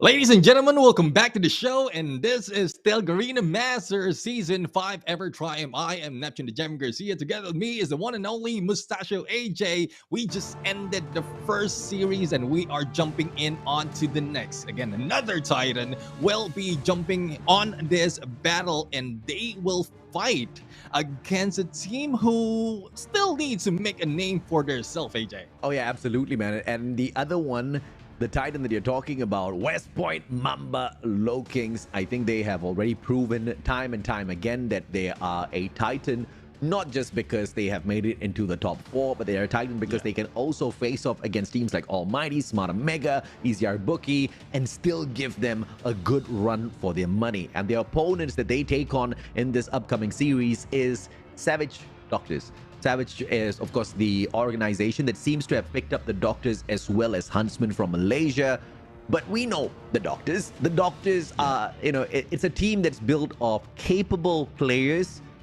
But the one thing that I've noticed about the Doctors is there have been zero improvements tournament to tournament. Some of the other teams, I think there's a very evident, improvement as to how they're scaling up their proficiency on the map when it comes to the gunfights, when it comes to strategies. Doctors haven't really moved that far from where they started off from. They've always been that same team, have always been ranked pretty much in that same level. Question is, did they actually move up this time around, Neptune? Yeah, I mean, they have plenty of time to do that, as well as a lot of research materials to do that, because some of the teams right here, especially the Titans that they are going against, has been showing up most of the time, if not all of the time. And if they did that study, that homework, that's like not even 50%, but that's part of what needs to be done. If they have good coaches as well, similar to what we've seen from West Point Mamba LowKings, then they might be able to counter the approach that they have. And this is the second line that you're seeing right now on today's schedule. But from the first line, we have Broke Boys Club getting that 3-0 against DVK Oblivion. DVK Oblivion still has a lot to adjust in terms of the gameplay. So hopefully that's what we're looking forward to. Savage Doctor doing before jumping into this battle. Otherwise, it might be the same story. I'm sorry, sir, but I think you're expecting a little bit too much. Let me break down the history here from these two teams. Once again, the Doctors are no strangers to Garena Masters. They have appeared on Garena Masters 1, 2, and 3. Did they appear on Garena Masters 4? Yeah, they most definitely did. You see, on GM 2 and 3, they only got a single win out of 12 matches. That's the statistics of the Doctors, and they are taking on one of the titans, not just of the Philippines, but of SMP. They are taking off on one of the titans of the server, formerly known as Mamba LowKings. This is the team that pummeled Blacklist International Ultimate 3-0 in CDSI. Ooh. This is the team that Blacklist Ultimate, of course, also removed from Garena Master Season 4 in the grand finals. They could have become the champions of Garena Masters. They got their revenge in CDSI, which also means they now stand a hella good chance from taking the title for themselves. Dude, nothing stands in their way anymore. West Point Mamba LowKings have done what we all used to think was the undoable. Yeah, I mean, I love for each Garena Masters, they are moving up. Like, if not one level, couple of levels, and they're taking down titans, as you mentioned. And well, that's one thing. I guess it would be a good experience as well to fight against West Point Mamba LowKings, because you will be able to understand what really is happening in game once they are on it. Because at some point, we can see it in here in the broadcast. Well, we can point out a lot of things as well, and I'm pretty sure there's a lot of insights being thrown out in there from the content creators from this team, but it's more of the feel of the challenge. Once you are facing them, you'll be able to understand clearly as well what is being done and what you need to do. If in case you don't make it this time, at least next time you can do it similar to what West Point Mamba LowKings is doing. Yeah, more stats to deal with. Doctors have never seen the playoffs at Garena Masters in their lives, except, of course, watching other teams play in the playoffs. West Point Mamba LowKings, on the other hand, have always been in the playoffs ever since their debut in Masters in our very first season. This is the lineup of the Savage Doctor. We've got Zuyu, Racine, Pipola, Esfer, Sin, as well as Jans. And from this squad, obviously the highlight player has got to be Esfer. Yeah, as for this is a familiar name for everyone right here, because it has been showing up in other teams as well. Now with this mix up, I guess the lead of Esfer, and again, this is me like looking at Savage Doctor as a team who has already improved, but Esfer as part of the Huntsman team like this has been in there for a long time as well, similar to Yeah. Savage Doctor, can give a lot of insight. Not only that, Sin from Kazuko Legacy provides a different I would say a different approach in terms of rosters as Yep. well. So even if the other players are new to the scene or probably just new to broadcast just like this, then there's a lot of insight that they have or they should have, given that they have two from OG teams. Yeah, I think Huntsman faced a huge loss when Esper left the team. I think he was one of the exemplary players within the squad in itself. He's the one with the highest level of discipline. He's the one who really puts his heart and soul into winning these games for the team. So the fact that Savage Doctor has now pretty much got them in their roster is a huge plus point for the Doctors.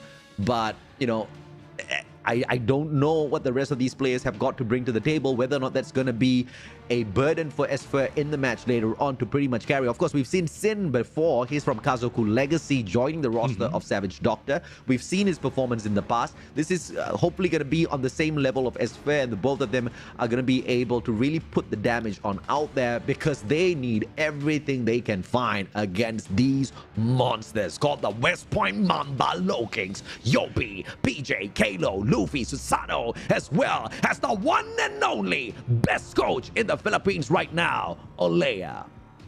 Definitely agree with the best coach. I mean, he has brought West Point Mamba Lowkings to a different level. For every time that we see them play, he's always behind them. He's always in front of them, at some point with them in some of the games we've seen. I mean, I don't know if you heard the news. There was an instance where Olea played, and that is really something that we're not expecting, but it's a good experience as well to see how Olea can bring in like a little bit of mix in to this games. But I guess it's more of a technicality that he jumped in onto the game. But again, Olea is a different level in terms of coaching. West Point Mamba Lowkings is a different level in terms of a team coming from the underdogs, now part of what we call Titans. From nothing to everything. From being absolute nobodies in the world of Call of Duty Mobile to being one of the Titans. This is one of the teams that have shown everybody else that all you need to do is dream and put in the hard work, and the journey takes you the rest of the way, man. West Point Mamba Lowkings truly is an inspiration that all of the other up-and-coming teams really need to learn a few things from. I think they've done a lot of things right, and they're going to continue doing them right. This is an exhibition matchup, and I've got no expectations of West Point Mamba Lowkings. I'm only expecting the Doctors to show us how much they have improved, and at the very least, take a map away from West Point. Yes, and speaking of maps, we have the three maps that we have on the three modes. We have Takeoff, Fine Range, and Raid. And you are seeing at the bottom right there all the bans, and we won't be focusing on that because Takeoff on Hardpoint, we've seen this a lot of times, and even in the playoffs, we're in. Especially the P3, wherein it can be turned around just in an instant. Like things can snowball from there and then carried over until the end of the game. So that's what we're expecting West Point Mamba Lowkings to be cautious of, not giving that chance to like the Savage Doctor, or the other way around, Savage Doctor understanding that condition and they can use it to their advantage. But Fine Range and Raid, I guess this is OGs already. This is something that we've seen so much about in Search and Destroy as well as in Control. Let's see if or not the Savage Doctor can savagely rip away a couple of shocking maps from the very trustworthy hands of West Point Mamba Lowkings. Dude, if Call of Duty Mobile was in like real life and I needed to hire one team to protect me, I'll call Olea. I'll say, back me up, brother. And he, I know he's gonna be that. That's a fact. West Point Mamba Lowkings, just the ones that you can count on in a dire situation. Savage Doctor, if they can rip away one map, if they can take away one game from West Point Mamba Lowkings, the respect through the roof, for sure. Yeah, I mean, West Point Mamba Lowkings, at some point, I mean, even on the group stages, they're not backing off a little bit. As you mentioned, they are in there approaching every game as if it is a finals, as if it is a playoffs. Thus, we've seen a lot of group stages games from West Point Mamba Lowkings on a 3-0 because they are putting all the best that they have. And again, same goes for Savage Doctors. As you mentioned, if they'll be able to take a point, then we'll be able to we're giving out the respect because West Point Mamba Lowkings don't give that much for other teams. No mercy. That's the game style of West Point Mamba Lowkings. And when I say no mercy, they don't bully, they don't troll, they are straightforward, clean cut. Let me get into this match. Let me show you how it's played, not out of arrogance, just because they use every single opportunity to sharpen their skills to prepare for the stage where they are truly meant to be on. Because 4 times they have tried to become the champions of Garena Masters. 4 times they have failed. But in my books, that have just been 4 successes for, like I said, a bunch of nobodies who broke through the scene, not just became somebodies, but became one of the titans of SMP. And what they could not do at Garena Masters Season 4, they did. They sure as hell did at CDSI. West Point Mamba Lowkings whooped EZR, as they are called, EZR Booky right now. They whooped Blacklist Ultimate, right? And Blacklist Ultimate became the champions of Garena Masters Season 4 by beating West Point Mamba Lowkings. I've got a lot of hope. We might just have a brand new champion this season. Let's see how much has West Point Mamba Lowkings managed to improve even from whatever they used to be last time. Yeah, I mean, how much improvement can be seen from West Point Mamba Lowkings, even from Savage Doctor, as they started off right now. This mid P1 is quite important for most of the teams right now. If you can hold on to a lot of points in here, it will be much easier for the remaining hill because it's more of a back and forth. This is sloppy hill that we have right here, and if you can control this so much, then it will be easier for the rest as West Point Mamba DJ goes in for a triple. This is just insane stuff coming through from the players of Doctors because they are getting those slays. In fact, they've got more than the players from West Point Mamba Lowkings at this point of time. But the hill control, of course, to the West Point Mamba players. And we're still seeing if or not Doctors can try to convert some of those slays to the outside perimeter in terms of points as well. But the problem here is they can't get anywhere close to the hard point, even if they're connecting their bullets. Yeah, the power positions are being taken by West Point Mamba Lowkings so that they can prepare for that P2 as well. And even the high advantage of the second floor is prevented the Savage Doctors to get into that P1. So with both sides covered, or I would say one side covered by 2 players, it will be difficult for Savage Doctor just to go through. And that is what's happening right now. It started and that 1 minute mark, and it's already 10 seconds and no points being gathered by the blue team. This is just West Point Mamba Lowkings, the OG ones in full display of aggression. They're just playing every single angle. Yopi's fully streaked up already. The guy's not even gonna bother torturing his opponents with the score streaks just yet. Kalo on the way as Furthers get taken out with a hunter-killer drone. And here comes Yopi as well. They're just teasing the players of Doctors right now. Racine with the backstab. Accidentally shoots the back of his own team member, but I truly understand where he's coming from. Yopi, PJ, they both step it up. 16 seconds to go. Everything belongs to the West Point Mamba Lowkings. Yeah, I love how Asfer is also trying to go for the spawn and control where they will be coming out to prepare for P2. But how much can they put in? For P3, rather, how much can they put in? Because they're almost, West Point Mamba Lowkings is almost at the 100 mark. Yeah. And though this is where things usually turn around, but with the power that we've seen from West Point Mamba Lowkings, it might not be easy for Savage Doctor to really flip this because, as we can see, only a few points being gathered. But it has been averted by Savage Doctor. We might be seeing a turnaround right now, but how much more?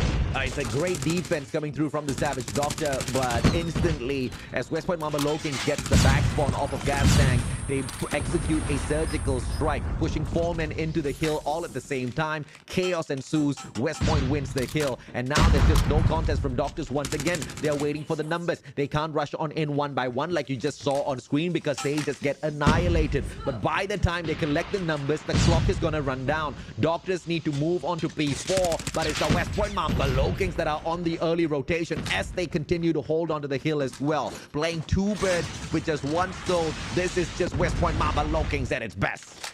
Yeah, Western Mambo Kings not even giving away the scrap points. They want to gather as much as possible until the final moment. And even with that Freddy missing or hitting a few, will still be able to go for that rush. But as we are seeing right now, Sin is the guy who's trying to make it work for Savage Doctor to back up, coming in for the approach of West Point Mambo Kings. Hopefully that is strong enough for them to cut this run. But Yopi rushes in, and Sin right now for the backup. The plan is still sound, but not so much, because as we can see, the plan is the plans of West Point Mambo Kings more sound and putting it sleep what the plan of Savage Doctor has in play.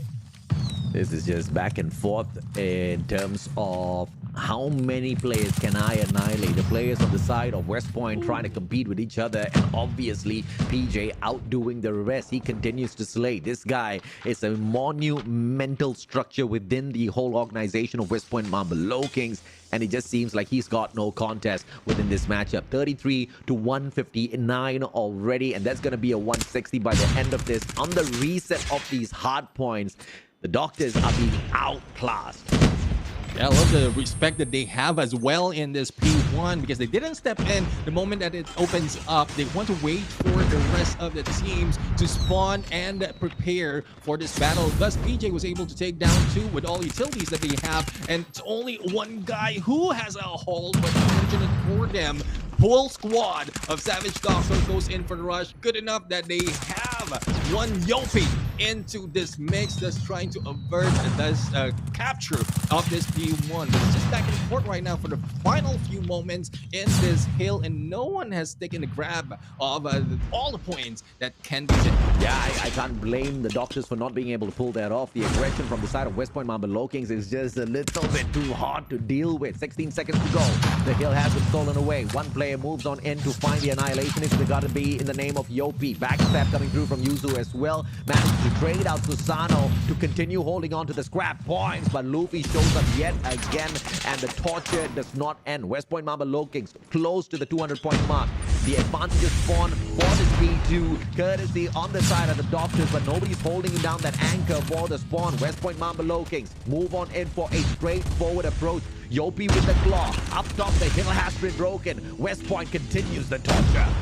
Yeah, they understand the name of the game. It's more of how they can stop anyone from rushing in that P2, but it has been turned around. Captures by 3 players from Savage Doctor is being done, but back and forth still happening as West Point Mambo Kings has a gun and rushed in on this for the remaining 30 seconds. But Gary right now with the claw, just taking down 2 and might be able to control the remaining seconds. This is not SpongeBob's Gary. This is the Doctor's Gary. Almost at the 50. Finally that. 208 on the side of West Point Mambo Kings. They can hold, they can pray, but I don't know if a comeback is possible. But well played, Gary. I like that. You are definitely the fastest Gary I know in life. Meep. No joke. Kidding aside, I mean, Gary did a great job in there to hold on to that hill, but not so much because a lot of approach, especially from Kalo or Clo, who has taken a lot more in those trying to defend that area. But as we go in for the rotation right now, West Point Mamba, Yopi just holding on dearly on this next hill, and no one is getting close to steal it from him. Yeah, PJ's just 1 away from 40 as I say that he hits that 40. Can he hit that 50 as well? As West Point Mambo Kings speed runs through this hard point, PJ's going to have a tad bit of a difficulty hitting the 50 range by the time they close out this game. The rest of his team members are kind of playing against PJ, trying to hit that record. Yopi, on the other hand, gets a double for himself. They continue to torture them. 20 seconds to go. This seems to be an absolute unwinnable hill. 2 more players from the side as Fur goes down, and that is the hope for the side of the Doctors as 250 is hit by West Point Mambo Kings on a pretty one-sided hard point. Yeah, one-sided indeed. I mean, there was a little bit of light that we saw from Savage Doctor, but not so much. The shadow of West Point Mambo Kings overtake them, and they take this first game out of the bag. And what more are we going to see? Because like similar approach might be happening later on Control, but as we slow down pace in Search and Destroy, this is where snipers run up and play, and that's where Luffy is really favorite. It's a huge mismatch. Esfer, unfortunately, bottom fragging for the squad. He couldn't really play the hill all that too much, but you can see there was just absolute chaos on the side of Savage Doctor. They were objected to savagery. They did not show us any savagery. All of their players scrambling for the hard point. They could barely play their time there. Not even a single player hitting 30 seconds, let alone 1 minute. And then you look at the flip side of the board, every single player except of Luffy, who is tasked to kind of protect the outer grounds, has got that 1 minute clocked in, with Kalo gaining the most of it. Everybody from the side of West Point Mamba Low Kings could play the hill because the challenge just was not there from the side of Savage Doctor. But we can't say that we are surprised. This was something that was expected. But what was unexpected was the difference in terms of class between PJ and the rest of his team members. This guy not only knows how to play, he knows how to slay. Yeah, exactly. I mean, with 41, but like, it's 41 before that final hard point has been completed. So I guess I would agree with you, and the rest of West Point Mamba Low Kings trying to prevent him from getting that 50. But when we look at the eliminations, it's really quite balanced between the two, except with exception of PJ. But it's more of the time on the hill that's really important, and that's West Point Mamba Low Kings for you. They know the name of the game. They understand what is the winning conditions, and they put it in fruition. Whereas the Savage Doctor tried to go for this lay, but is not converting the time. I've just got this one thing, right? This one statement, and the statement is not bad. Not bad, Savage Doctor. I mean, they still managed to pull away 58. I know to some that might be like, huh, what the hell are you talking about, Mustachio? But no, I'm serious. Pulling away 58 from West Point as a team that does not have the structure, does not have the mechanical skills to match up against West Point Mamba Low Kings, that's pretty impressive. They had a few highlight moments, but clearly nowhere close to West Point Mamba Low Kings. But can they hope for more? Of course they can. It's a slower pace in this S&D. Anything goes on an S&D. But the one thing that's going to be a factor on this firing range is we all know those mid battles between the snipers. If Savage Doctor does not have a good enough sniper to deal with West Point Mamba Low Kings, then, you know, even firing range is going to be a little bit of a difficult part to surprise us. Yeah, I mean, this is where we've seen, and this mode is where we've seen Luffy just hit it on with back-to-back snipes. And like, even if he is even if he is the first blood, he can follow it through that easily because of the positioning he's taken, and even end it up on the final slay. So Luffy is someone that you don't want to go against in the sniper. Another guy is AJ, but AJ is not playing this time, so you have to deal with Luffy though. Yeah, lucky. Luffy's lucky I'm not playing, man. I mean, he would quit the match halfway through. It's like, I can't deal with Mustachio. But you know, I said this for Young Jay. I'm gonna say the exact same thing for Luffy as well. One of the best snipers that Philippines has got to offer. Fantastic gameplays, super quick. The game awareness, the map awareness, fantastic from this guy as usual. And on firing range, I do agree with you, Neptune. He is gonna be the guy who deals quite a bit of damage. Hopefully, these Savage Doctors can sustain and probably patch themselves up. They are the doctors at the end of the day. Doctors, but you need to be wounded to be patched up, so hopefully that doesn't happen for them. But as we can see, there's not so much of there's a lot of initial attempts that we are seeing with rotation coming from West Point Mamba into that Bravo, a unexpected rotation coming from them, but not so much of defense coming from the side of the Doctors. Racine keeping the numbers a little bit high on the side of the Doctors. So Gary stepping it up once again as well. Susano, the final survivor. 1v2 makes it a 1v1. Insane stuff out of Susano. And now the Fennec in hand circles around. You can expect Racine with the CBR4 on the right-hand side. Bomb on the ground. West Point Mamba Low Kings, they are not in an advantageous position. And Susano trying to go for the long wrap around, keeping Racine thinking as to how to play this. And the bomb's going to be wide open. Yeah, I mean, it's more of baiting one to pull out, but with this approach, hopefully he checked that corner and goes in, but unfortunately, Racine has seen him, and 1 point will be taken by Savage Doctor. Sound approach, but he could have pulled back and went to Alpha. Plenty of time for him to do so. Yeah, but, you know, overall, great round coming through from the Savage Doctor. This is what we want to see. Players like Gary, Racine, they all need to step it up. Esper managed to catch Kalo a little bit off guard early on as well. Sano with a very early strike. It's a double snipe setup on the side of West Point Mamba Low King, and they pretty much are OP in that mode. Yeah, they just want to go for the payback. You took 1 point from us. We'll take the first blood from you. Not only that, bringing you to a 1v3. Now, as we are seeing Spur right now, he is capable of clutching this, but against West Point Lowkings, it is a slim chance for him to do it easily. But Spur is buying time, and who got him? It is the one and only Luffy. Luffy, gomu no. Sniper shot. It's 1-1. West Point not breaking a sweat on that round. They know exactly who to count on. K-Low hasn't got a single frag just yet. He's chilling. Hopefully this round we see him wake up a tad bit. But I do like the challenge that the Savage Doctor is showing us on this SND. These are some solid engagements. Yeah, solid engagement indeed. Gary starting it off, but a double trade-off being done by West Point Lowkings, and there goes the third. Now, they don't want to make it easy for Savage Doctor, unlike what we've seen from the first part, wherein they have been cleaned off with only one guy remaining. But yeah, he's just trying to fight back and wants to bring this to a halt, but Kalo doesn't want this to move on. They get that to another point of them, 2-1. The previous series pretty much ended in a speed run. So that was just like about an hour that it took for the first series. Second series though, West Point Lowkings, how much of time are you gonna take? Today's gonna be a day of speed run records. Let's see who's gonna finish off the opponents the quickest, all right? I'm giving them a side quest. Yeah, I mean, that's a challenge because at some point, some of the teams might go against it. And I'm not saying that they are throwing a few points, but they don't want to put the much pressure on them wherein they understand that they might be able to win the series. So let's see if they can pull it off a speed run so that they can end the day as well. They can rest easily. But who's resting right now? Two from both teams that might make it... well, as soon as I say that, UP just went in and make it a 2v3, so it's still favoring West Point Lowkings though. Gary, 4 frags thus far. Should be able to deal with this. A perfect backstab!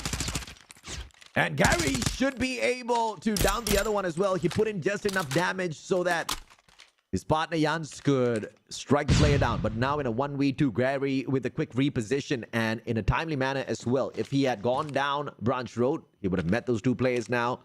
But his circles are around. Nobody suspects him appearing from the trail. Susano steps on out, and the Phoenix is way too quick with the shots.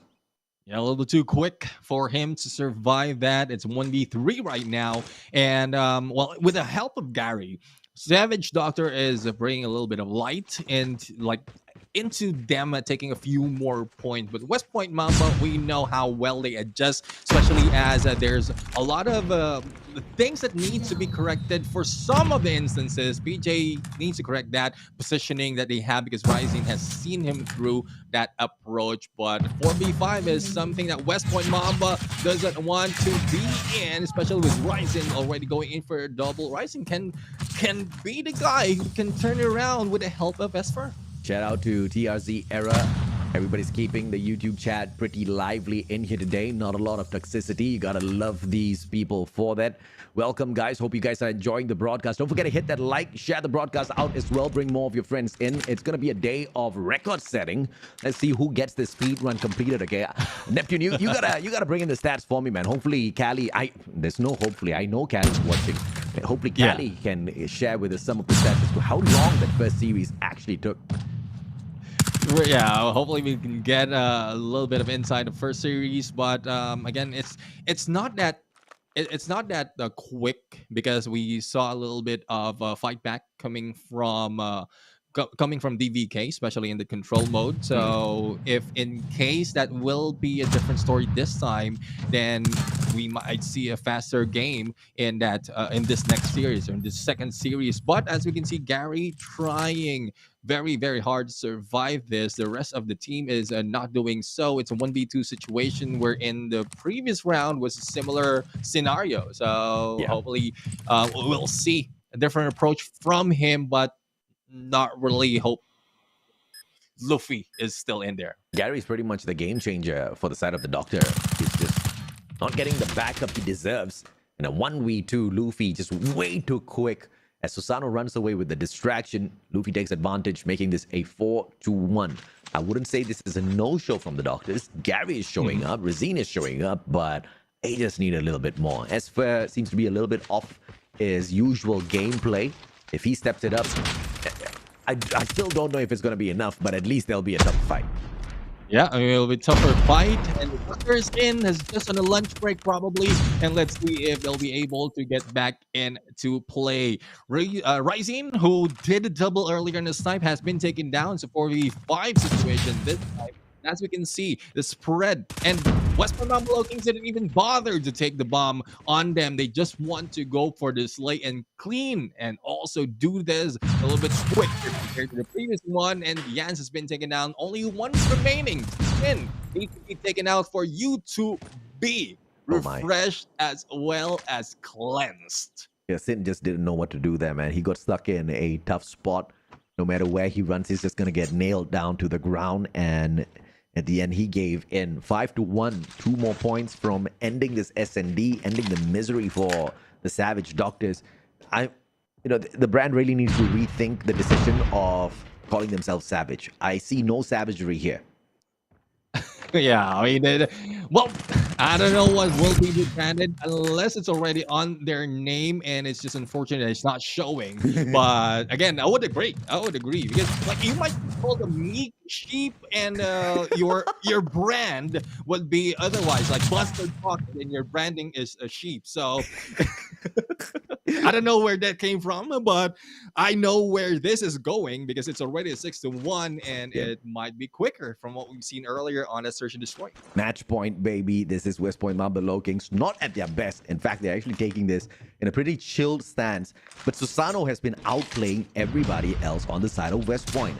They have picked up 13 eliminations thus far already. And the Savage Doctors, on the other hand, the only thing Savage is potentially going to be some of my feedback on how they are taking some of these angles. But Gary's really trying to put on the best of performance. The rest of the players just can't seem to handle the situation. And I like the fact that they have slowed the pace down. They are clumping up together over at the barracks hut. Nobody's moving on fourth. Sin has been sent out as the scout surveyor to see if he can find a few. Jans with that patient gameplay finds Luffy. Susano shut down by Racine. And this is where the tables get turned. Savage Doctor finds a way through the defenses of West Point Low-Kings. They baited the snakes out. Yeah, baited the snakes out, grab it by the neck, and now is stomping on them with only a few member of players. Rising in there, going in for the hit against Yopi, and PJ was able to fire back with a pistol. What is that? PJ is trying to go for that clutch, his pistol and sniper in his hands. And just like that, the game could actually end. This West Point stuff, man. Savage Doctors about to get some savage feedback if they don't show me some magic. Esper is all up to him. Can he shut down PJ in a 1v1? PJ, Locust in hand, spots Esper sliding by. It's gonna be not even a bomb plan. Esper goes in straight up for the shot. Was that a grenade? Woo! And he gets the wall bang on top of everything else. PJ is savage. West Point is savage.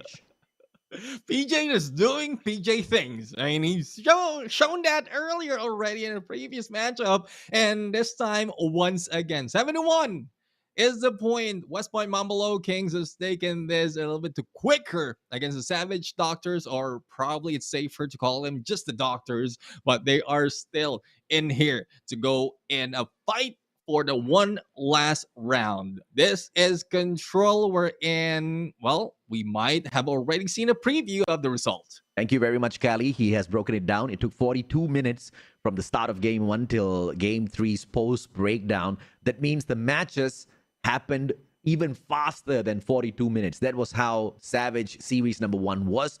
West Point Low-Kings playing with their food a tad bit. I believe they could have finished it off a little bit faster, but this is the respect that they have for anybody and everybody that they take on. It doesn't matter if you're an underdog. It doesn't matter if you're a Titan. They're gonna play it carefully. They do not change things up. They don't turn cheeky just because they know they're confident that they can take on a certain opponent. That's something that you gotta love about West Point Low-Kings as well. Yeah, I mean, they just focus on the goal. They understand what they need to do and Yeah. show everything again, like on their opponent. And I would agree because we've seen a lot of teams who played cheeky and even like didn't go in all out in some of Yep. the matches. So West Point Mamba Low Kings is really, really like not low kings anymore. They're not low key. They want to be in there on the pedestal. They want to be in there to go and take this time around the championship, and respect is still on those against them because they're showing all the stats or the strats that they can pull. And that's something that's one thing that the opponent can be grateful for because they can understand how the West Point Mamba Low Kings are playing. I agree with you, and at the same time, unfortunately, brother, I disagree with you from the standpoint of how them revealing their strats is going to be an advantage to some of these other teams. Because West Point Mamba Low Kings has got a plethora of stats to throw at your face, regardless of who you are. And they've got not just stats, strats, they've got counter strats. They have got strats that they develop on the fly. And when all things do not work, they've got the clutch gene. Each and every single player, be it PJ, be it Kalo, Luffy, Susano, Yopi, they've got the clutch gene to turn nothing into everything. Yeah, I mean, I would agree. It's more of like the opponents are like should be grateful because there's a few things that they can pick off from the strats that they're seeing from West Point Mamba Low Kings. And if it's other teams similar to how West Point Mamba Low Kings started off, then there's a chance for them to grow. Yeah, as what we've seen them grow. So if it's the same story as what you mentioned for Savage Doctors, then regardless of how many is laid on them, they will still be the same. Yeah, I mean, I want to not be one-sided with this, with the assessment, but I just don't see a way of being able to do that without calling it down the line, right? I do want to hype Savage Doctors up. I do want to really tell you guys that there's a lot of hope here. Yeah. But there's no hope. I mean, it's West Point Mamba Low Kings, right? Yeah. Even Blacklist gets whooped by them. Even Smart Mega gets whooped by them. I mean, even Almighty gets outclassed by West Point Mamba Low Kings. You are looking at the potential champion of Garena Masters Season 5. Yeah, Savage Doctors, unfortunately, the assessment is going to be Savage at the end of the day. Yeah, I mean, it has been expected. I guess from how you're saying it, you're looking at 3-0, and based on the trend, and I'm all of the data, it is looking like a 3-0. Even some of the casters are throwing in their predictions already on the 3-0. So let's see. It's just up to Savage Doctors to prove us wrong as we started off in control. I mean, anybody that thought this was not going to be a 3-0 is needs a wake-up call. They need a slap before the wake-up call. PJ Susano both stepping up. It's been a perfect control defense thus far from West Point Mamba Low Kings. Sin stepping it up.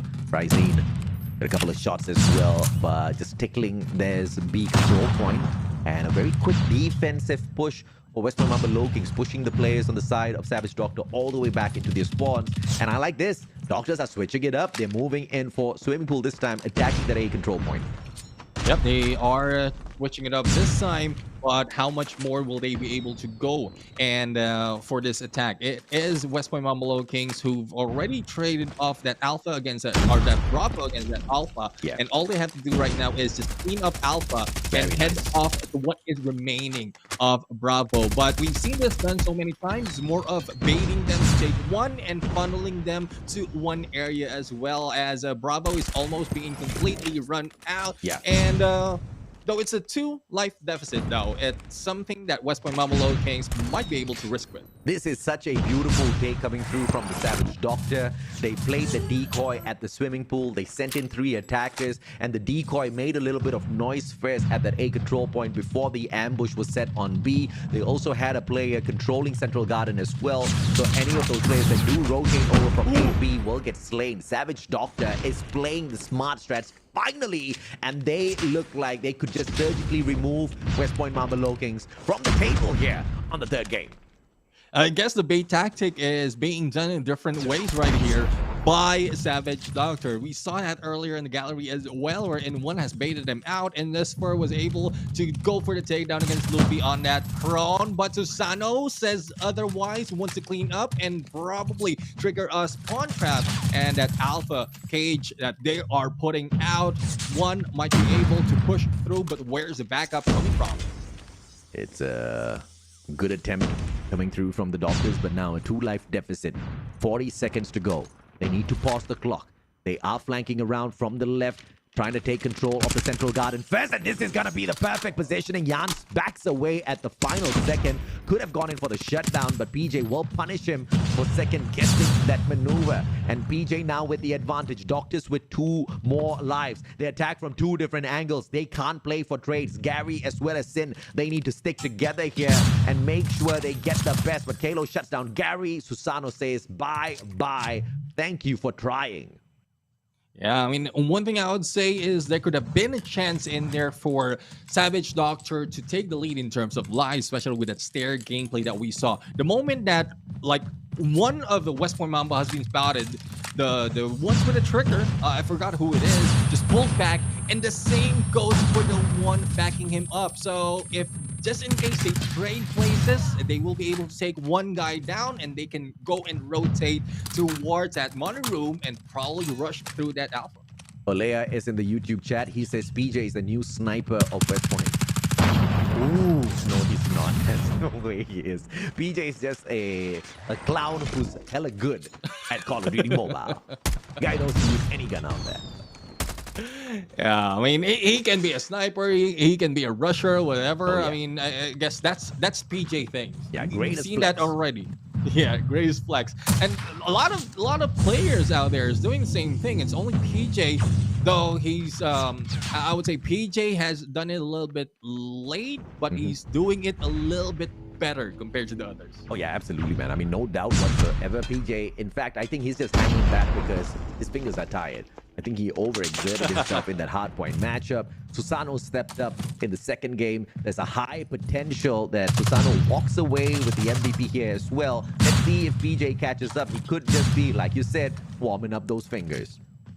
Well, let's see how much warmer it can get, because pulling out that Annihilator, he was able to take down 2, but Sin takes him down, and Sana right now, well, in there, just trying to take over the reins. Alpha almost captured with plenty of life and time to spare. So Savage Doctors right now not looking really savage, and I guess that has been pointed out already earlier, but this is just to prove a point that West Point Mamba LowKings is a different kind of monster. This is when you know it's a very one-sided match, when you are comparing 2 players from the same team to see who get more kills. Okay, 4 more lives left here for the players of Savage Doctor. Make that 3 as Susano finds 1 more, and it looks like Susano goes down. PJ, he's got 3 players to take out. Racine shuts down 1. Yopi finds Racine. 2 more players. Is PJ gonna get 1 at least for himself? Susano's back in that game, and Susano says, hell no, I'm gonna take a double MVP, baby. But it's only game number 2. We still have 1 more for PJ to catch up on. Looking at the scores right now, it's 18-14 against Susano and PJ. Well, overall, it's 2-0. West Point Mamba LowKings. I mean, it started it off with the players that we're looking at, because it is what it is. Savage Doctors really not showing that much. They are not in just yet to be in the office, as Susano is ready pulled out. One thing that can take him the lead, but he has been taken down in there, similar to what we've seen PJ. So I guess with the battle between these 2 players can give the advantage to Savage Doctor, but not so much. Well, Susano can find a kill, but he sure as hell can't purify any souls out there. The guy lost his operator as quickly as he brought it out. Torch it down, gets a kill through the CBR, and he's trying to rake up the score on the operator yet again. And PJ takes advantage with all of that confusion just because Susano's a tad bit disappointed. PJ's catching up. 17 kills thus far. In the meantime, question is, what are the Savage Doctors doing? The B control point has been super niftily sneaked away a tad bit. Single segment to go, but the players are being kept in their own compound. Sid, he's so close, but he still wants to deal with player number 4. Susano burns him down to the ground. Sin could have captured B by now.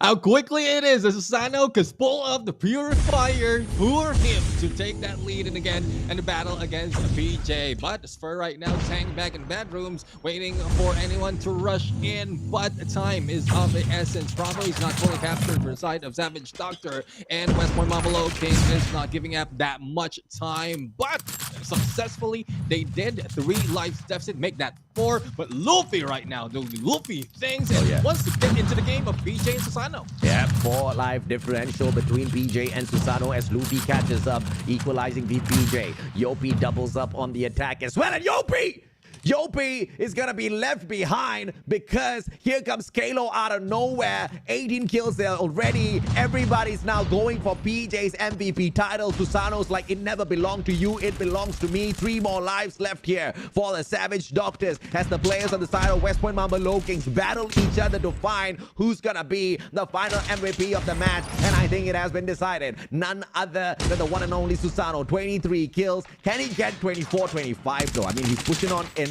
Got the stun here also with the Fennec, but can he get to one of these players? Racine circles around. Yopi goes down, swings it. Luffy hits 1. PJ goes down. He is not going to catch up, Neptune.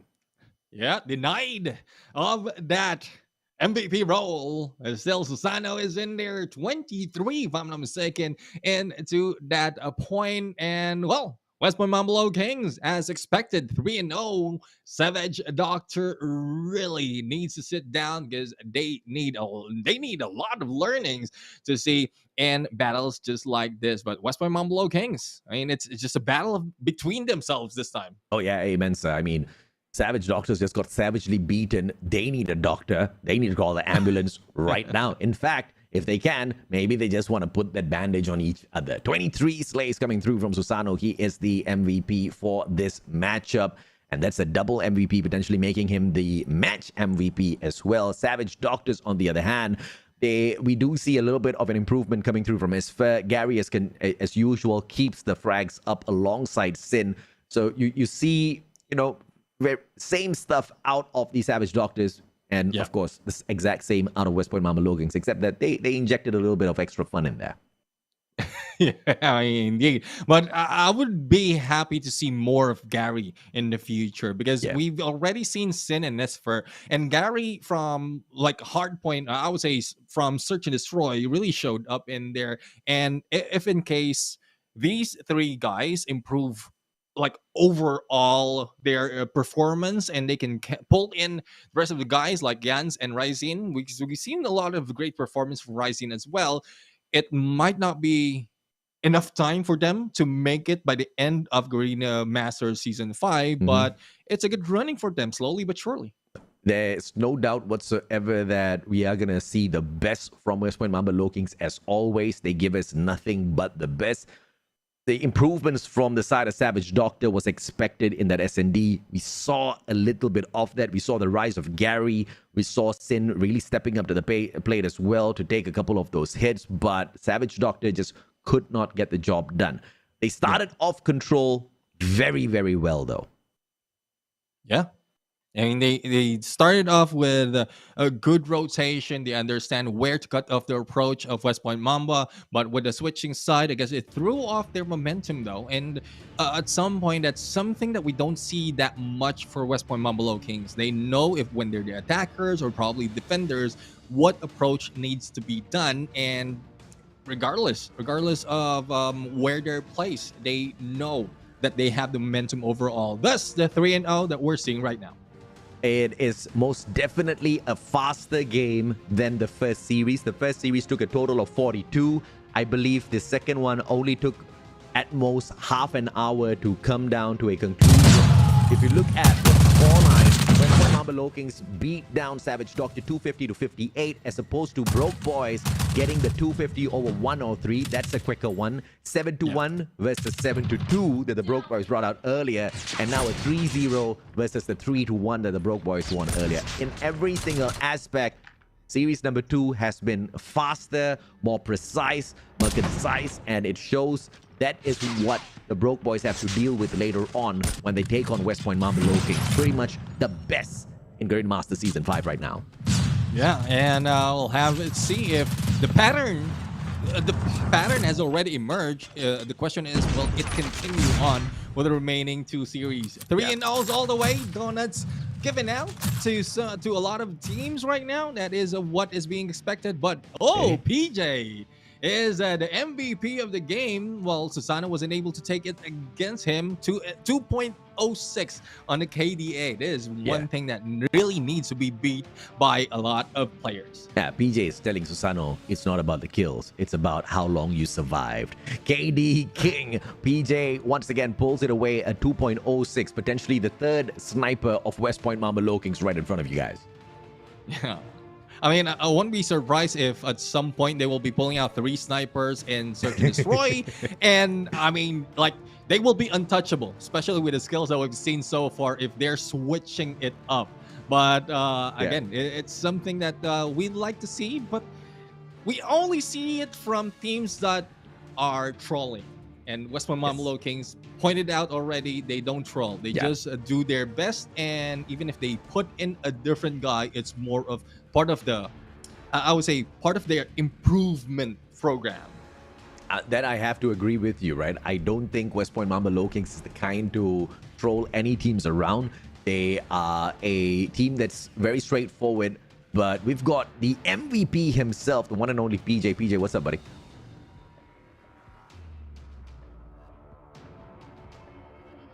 Hello. Hi, how are you? Congratulations on the win, sir. Thank you. We did our best there. So Clearly, it's been an honor clearly. to actually fight Malaysian team again. Neptune, question, sir. Yeah, I mean, well, we've been talking about how you always put your best foot forward. One question is, will there be a chance that you'll be trolling any of the matches in this Garena Masters? Will you be playing around at some point? Like, we want to take it every match seriously since every game counts, and we don't underestimate any team. So, however we look at like the Titans of Garena is how we look at also at other teams. I don't know if this is a dumb question, but I still want to ask this because you guys have come close so many times but not become the champions of Garena Masters. Even in Garena Masters 4, that was your best performance thus far, but you still lost it to Blacklist. But in CDSI, we saw the reverse. So what's the confidence level looking like in terms of you guys picking up the title this time around? Are you guys sure, or do you think there will be a couple of tough contenders who are capable of stopping you? I think we're not sure we can grab the championship this time, but we're gonna still do our best. We're gonna exert twice the effort we did on Garena Masters 4 and CDSI, so double the effort to actually grab the title this time, hopefully. But we really want to win this one this time since we really haven't won a championship title yet, and this is huge for us. I love how humble this guy is. He says, no, it's probably going to be a little bit of a tough fight out there, but we're going to put double the effort of CDSI, where they already beat down the Kings of Garena Masters. So, well noted, PJ. Neptune, brother. Yeah, I mean, I'm really happy to hear that you're still putting out your best foot forward, though we're expecting a little bit of well, I'm not saying that you're not fun to watch, and because it has been fun seeing everyone in here still playing their best, but again, respects all around all the teams that you have against, whether it's Titan, whether it's Underdog. So again, I just want to ask what we might be expecting for West Point Mamba Lowkings right now. Like, are you going to go for different roles in terms of weaponry that you have? Because Olaya pointed out that like you are one of the snipers. So is there a mix-up that you've been trying this time, or it has been already perfected for Garena? Or is Olaya a troll in the comments? We really use sniper. Me and Yopi, the duo. We really use sniper on Savage Doctors. Okay. I've got one final question for you, PJ. And the question is, Okay, it's got two parts of the question. The question is, number one, is Olea your sixth player? Number two, when can I see him play? Leia is our sixth player. He's a playing coach, just like in CDSIN. He will be playing soon enough in the group stage. I am looking forward to it. Thank you very much, PJ. That answer just made my day. You heard it right here, chat. We can look forward to the day where Alea whips out the guns once again. PJ. I'm glad to hear that, man. Thank you so much. You've been a delight to speak to. Congratulations on the victory. I want to see you guys at the playoffs once again. Every single step has been better. This time, the championship awaits you. Good luck with that, buddy. Thank you. Thank you, everyone. Thank you. Most welcome. Cheers, guys.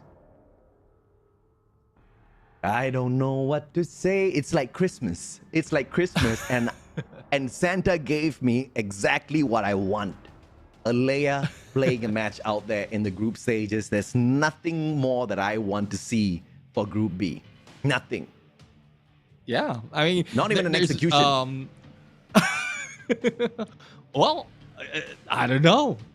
They might be in a different level that they can pull it off. But again, it's something different that we've seen so much from West Point LOWKINGS. Olea, yes, he did play from a different tournament, but for Garena Masters, it's a good mix that he will still be in a part of the roster as a playing coach. Not just a coach, guys. Playing coach. So there is really the player in him that will be put in this game. Amen. Ladies and gentlemen, boys and girls, that brings us to the conclusion of series number 2. We're going to take a quick short break. When we come back, series number 3, this fun does not stop. We've got Titans decked out all the way through till the end of the day. We've still got Smart Omega as well as the reigning champions in a different organization from Blacklist Ultimate. They're now known as EZR Booky. Those two teams are going to be playing in the final 2 series of the day, so don't go anywhere. We'll see you guys in a bit.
taken the lead.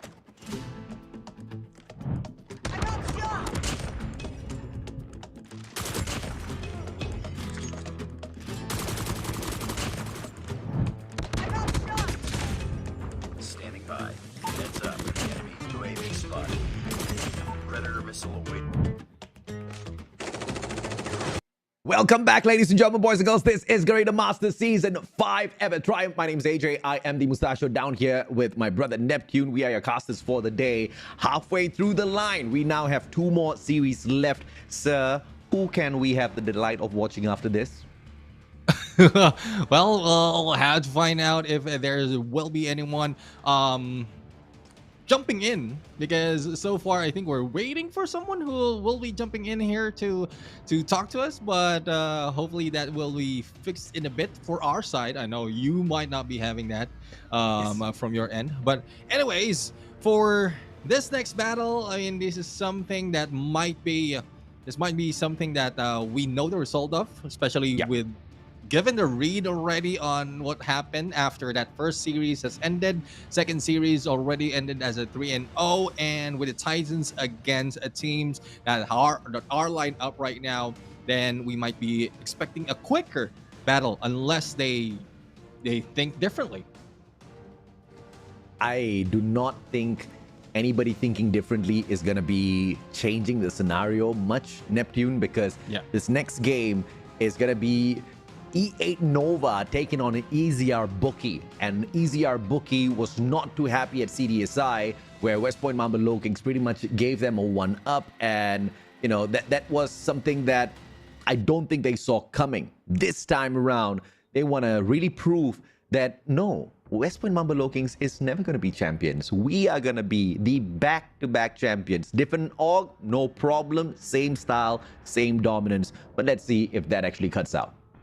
Yeah, I mean, same players on the lineup of EZR Booky as we have the schedules right now. Again, as AJ mentioned, it's E8 Nova against EZR Booky. It might be a different name, but the players are the same, and they will not be backing out in here, especially as the challenge has already been set between them and West Point Mamba Lowkings, but they need to face off a lot more before they go in for that, I would say, rematch against West Point Mamba Lowkings, and hopefully the battle will be as to who can end each series quicker, because that's what we've been counting on from the first series to second. The third one right now might be faster.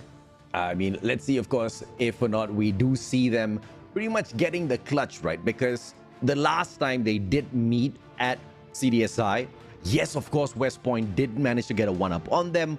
But the argument from EZR Booky could be, hey, we were not going all out in that match. It wasn't a playoffs match, you know, nobody's going to get eliminated. It was just as trying to keep some of the strats back. Could be an argument. Or it could just be that EZR Booky was not expecting a monster when they went up against West Point Mamba Lowkings. All of that, all of those assumptions, all of those theories could be put to the test, will be put to the test through the course of this event, because not only will they most probably meet in the playoffs later on, they are definitely gonna meet within the group stage in itself. Yeah, I mean, that's already counting as to who will take the lead, and either way, I mean, it will only be EZR Booky who will be thinking that way, because we've already heard West Point Mamba Lowkings side, they always put their best foot forward in each match, and every match is improvement for them. So hopefully the same goes for all of the teams, the remaining 4 teams that we're about to see right now. This next series, E8 Nova and EZR Booky. So we've already told a lot for EZR Booky. For E8 Nova, there's not so much a story that I can say about this team. There's a new name for me, and this is something that might surprise us depending on how well they can put it out, because it's more of the gap that they can close between EZR Booky that we're counting on. Yeah, so basically what that means is we know a little bit about EZR Booky. We actually don't know much about E8 Nova at all. Yeah. I wish we did. I wish we could tell you guys what to expect, but I have no idea. Nep has no idea, for a good reason. E8 Nova is truly a mystery as of this point of time. When we do see their lineups, let's see if or not we can spot any familiar names there. Thus far, we literally have got nothing about them. This is a mystery squad at this point of time. Yeah, I mean, they're currently an A, not applicable in terms of like history.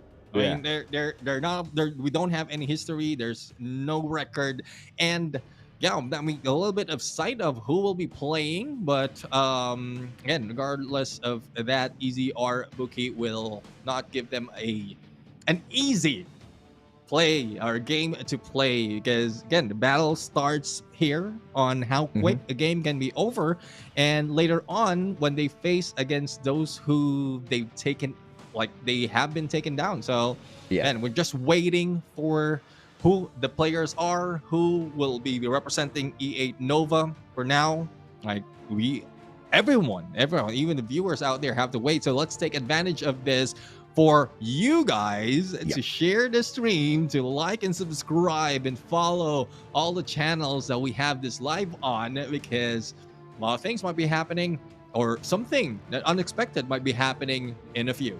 Okay, serious question, Neptune. You were stuck on today's schedule as well, right? Yes, I am. Okay. I thought it was just me. I was panicking, bro. I was like, wait. Can Neptune see something else? And am I the only one stuck here? Okay, I'm glad we are both stuck. Wait, I couldn't be happy to be stuck with you, because I know there's a lot of things that we can talk about, even when you're stuck on one thing, because you know, like my brother We've here, got good AJ. banter, bro. Yeah, I mean, there's a lot of things, and we are in here. Oh, finally, the lineup has been in here, and despite of showing the IGNs, still have no idea. Nobi, Leo, IC, Will, what a name, Kiel, Veen X, Snacks. This is, I kid you not, the first time we are seeing the roster of E8 Nova. This is the first time I'm seeing a lot of these faces. No familiar faces, no familiar names. That means a mystery that we can unravel shortly.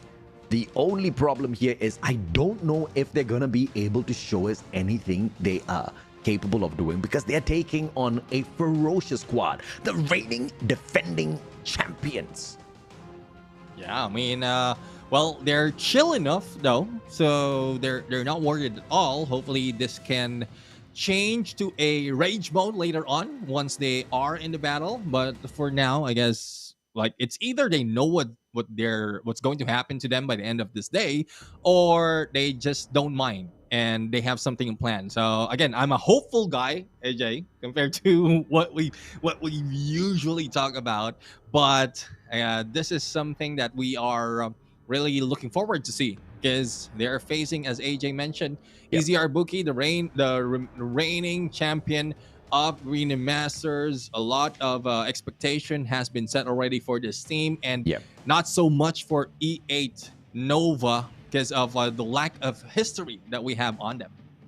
This is a tense moment indeed as we await the opponents, because this lineup is insane, bro. J-Ben Ray, JG, Yato, Yo Bobs, EZR Booky. Let's see if or not they can make that magic work. Let's see if they can craft something truly amazing as they show up under this brand new organization, or it's not a new organization, under their brand new roster for this organization. Let's see if they can craft something magical at this point. And this Garena Masters ever triumph. But again, Javen is still in there in the lead, and this is a different scenario for him. Previously, if you remember, he was in a car. This time, I think he's in the garden. So regardless of where he is placed right now, he is ready to go and fight. And as we find out if they will be giving all, or probably how many percentage of what they can offer, because of like the disparity between these two teams. And again, we're just basing it on paper. This is champions against zero history. And I'm not saying that they don't have the capacity. It's just that Yeah. we don't know of anything in terms of what they can put out in this game. I mean, we know exactly what AG, Jabin, Ray, Jato, and Yobams can put out. They can put a world of whooping on the table, and you can, you can pick the right time to sit on it, because you can run, you can hide, but you still got to take the whooping. That's exactly what they're going to make sure of here. E8 Nova, I don't know what to expect, but I want to see a fight for sure.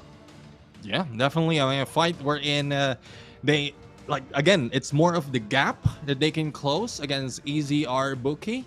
So let's see. We just finished takeoff earlier, and it's not so much of a balanced fight. So this is something that we want to see E8 Nova pull off. But again, there's I don't know. There's not so much to say, AJ. It's just one-sided in terms of story, and in my mind, the game's already one-sided. So, E8 Nova just needs to prove that wrong. In my mind, E8 Nova is this mystery underdog that, you know, just appears out of nowhere, and that's the climax. They are the ultimate villain. You went through the whole movie thinking that one guy is the bad guy, but no. He was the lapdog of E8 Nova, and E8 Nova is going to crush the soul of our protagonist in the show. So let's see if or not they can live up to that expectation. I want to see a good fight, because we've been on a roll. We've been on quite the record-setting run thus far. Yeah. Which is, we had a 40-minute series, and then we had a 30-minute series. The question is EZR Booky going to make this a 25-minute series? Yeah, I mean, that would, I would say it will lead on to result of Search and Destroy. Yeah. And how much gap they have on Hardpoint. Because pretty much like 3-0 has been a pattern already on Control. So regardless of what it is, it's either only a few seconds or probably just a couple of minutes difference. So Hardpoint will dictate that. And even Search and Destroy later on. So just waiting for the battle to start, and waiting for the torture to start. The torture. The EZR Bookie is gonna be tortured. They are gonna be slain where they stand. I'm hoping to see that storyline, man. I mean, you know, a team out of nowhere crushes the reigning defending champions of Garena Masters. You know, the SMP server has a new contender for the throne. I want to see that kind of a headline, bro. Seriously. Yeah, I mean, it has been a trend already that villains like become the protagonists in stories. So this might be the case. Like, every villain has a backstory. Yeah, backstory where in well, still the end result gives them the villain's role. So it does. Like the first story, the first page is they're the hero, but like by the end of the day, they're still the bad guy. So let's see if that is the case. This is the case. The first game might be different, and then later on, by the end of the day, it's still the same result. Unless you're watching One Piece, because every single bad guy turns out to be a good guy with a storyline, and then you feel bad for the bad guy. Go watch. Yeah, good luck if you've never watched it and you want to try watching it now. It's like 1,000+ episodes of your life well spent. Oh, well, since we're waiting, like just for you to know, since April, I already did 1,000 episodes. So congratulations. That's a life achievement right there, Neptune. Congratulations. Now you know what I've been talking about. Now you know why I've been raving about this one all this while, right? I want to rave about E8 Nova in that same way. I wanna see this team not just grow like the underdogs and get to the top one day. I want to see them burst out of the gates, shut down EZR Bookie, show them that they are nothing, that they're no contenders, take on Smart Omega later on, smash them as well, go through the whole group stage unbeaten, and be the absolute unsuspecting predators of the whole tournament. That's what I want to see E8 Nova turn out to be. Yeah, I mean, pretty much a similar story from what we're talking about. I mean, you just give out all your best, and regardless of whatever adversity you have, as long as it's set in your mind and in your heart on what you want to reach, then championship might be there. So hopefully that is story for E8 Nova as well, as I guess we have been put in an appendix in a storyline right now, because we're just waiting for waiting for the page to be turned. at this point. I mean, Yeah. it's being drawn right now by the artist. So Yeah, we're just waiting for unfortunately, that. E8 Nova seems to be having a connection issue. So one of the players, if I'm not mistaken. So we gotta wait a tad bit longer so that they can sort that out. I'm impatient. I want to get in there. I want to see this match. I want to see the brand new Predators of Greater Master Season 5. And I'm not trolling you guys. I genuinely want to see something like that because it's just been the same old story for many seasons now. It's been the same old faces. Yeah, some teams had a few changes, organizational changes, a couple of changes on the roster, but it's the same old story. Show me some new teams have some new dreams. Show me that we've got some competition in here. I mean, it's Garena, bro. Yeah, Green Master Season 5. Starting off with his third series, it is E8 Nova against EZR Booky. And let's see as the Hardpoint unfolds right now. Fiends right here is just waiting for the opportunity and doesn't wait so much longer. Now, it might be E8 Nova who's had a good run in this first hill, and they have a good control though.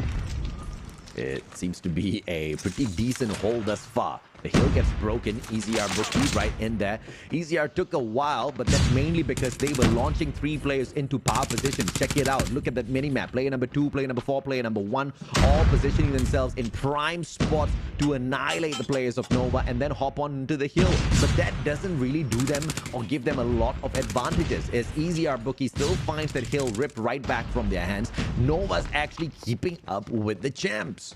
Yeah, and it's one thing that really excites us. Hopefully this goes on towards the end, but AJ doesn't want that to happen. Not only that, a Rage as well. 6 already on eliminations against Leo, who has 5 running into 6 as well, who's just running into the first hard point as it ended. The point is half and half. Not so much of a lead, as well as not so much a point being taken by EZR Reborn. So still hope for E8 Nova right now.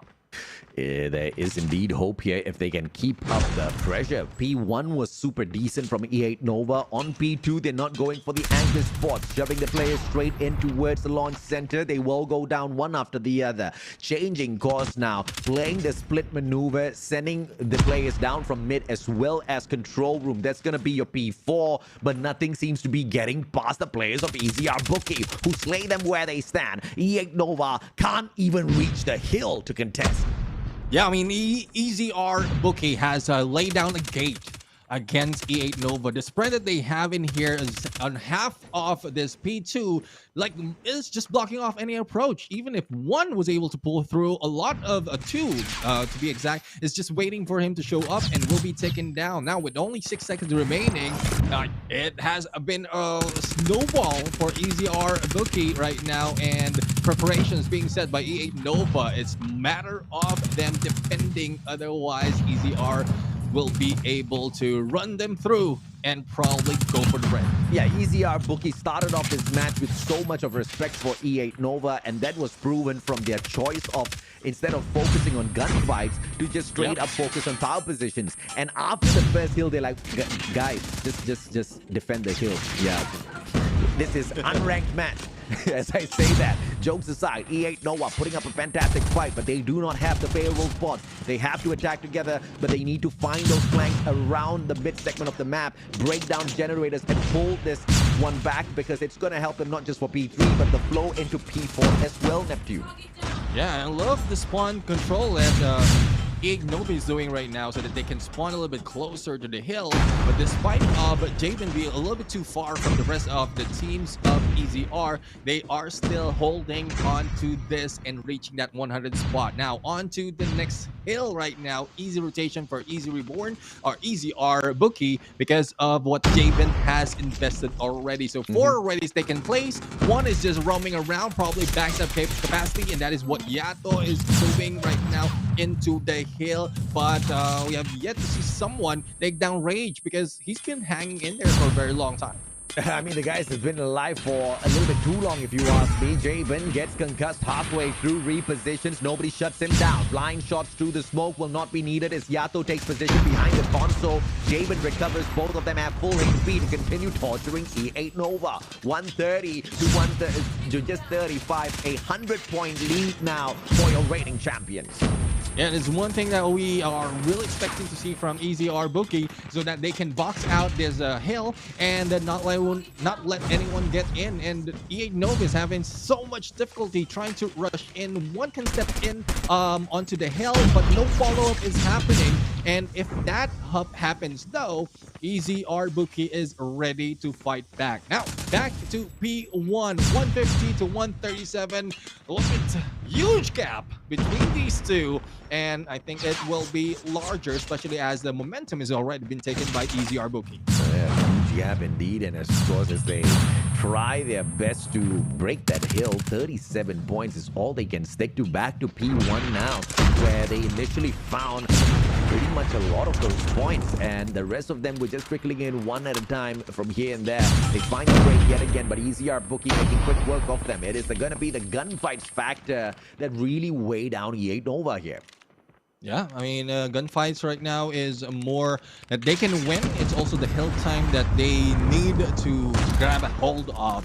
But it's open right now for remaining 23 seconds. And this is just EZR Booky baiting them to rush in. And with AZ right now into the approach, no one can cross over as they are already preparing for that P2. And quite surprisingly, EZR Booky didn't get from the 20 seconds that it has been open. So I guess that is them just like buying a little bit of time for them. Absolutely, man. I mean, the E8 Nova, they just don't know what to do. They finally find a little bit of an advantage here. They do have the favorable spawns, but the challenge comes through from the opposite side. AG going to be single-handedly holding this down. CBR4 trying to aim for the heads of the players from the side of E8 Nova. But look at this. Down at the bottom, Rage has cleared off the bottom stairs, and he now holds the other side of this hill. And launch center is just inaccessible unless the players from the side of Nova use the scaffolding. But scaffolding is just going to be funneling them through between two strong players of EZR Booky. I don't know what sort of decimation is this, but it's on the verge of just being straight out bullying.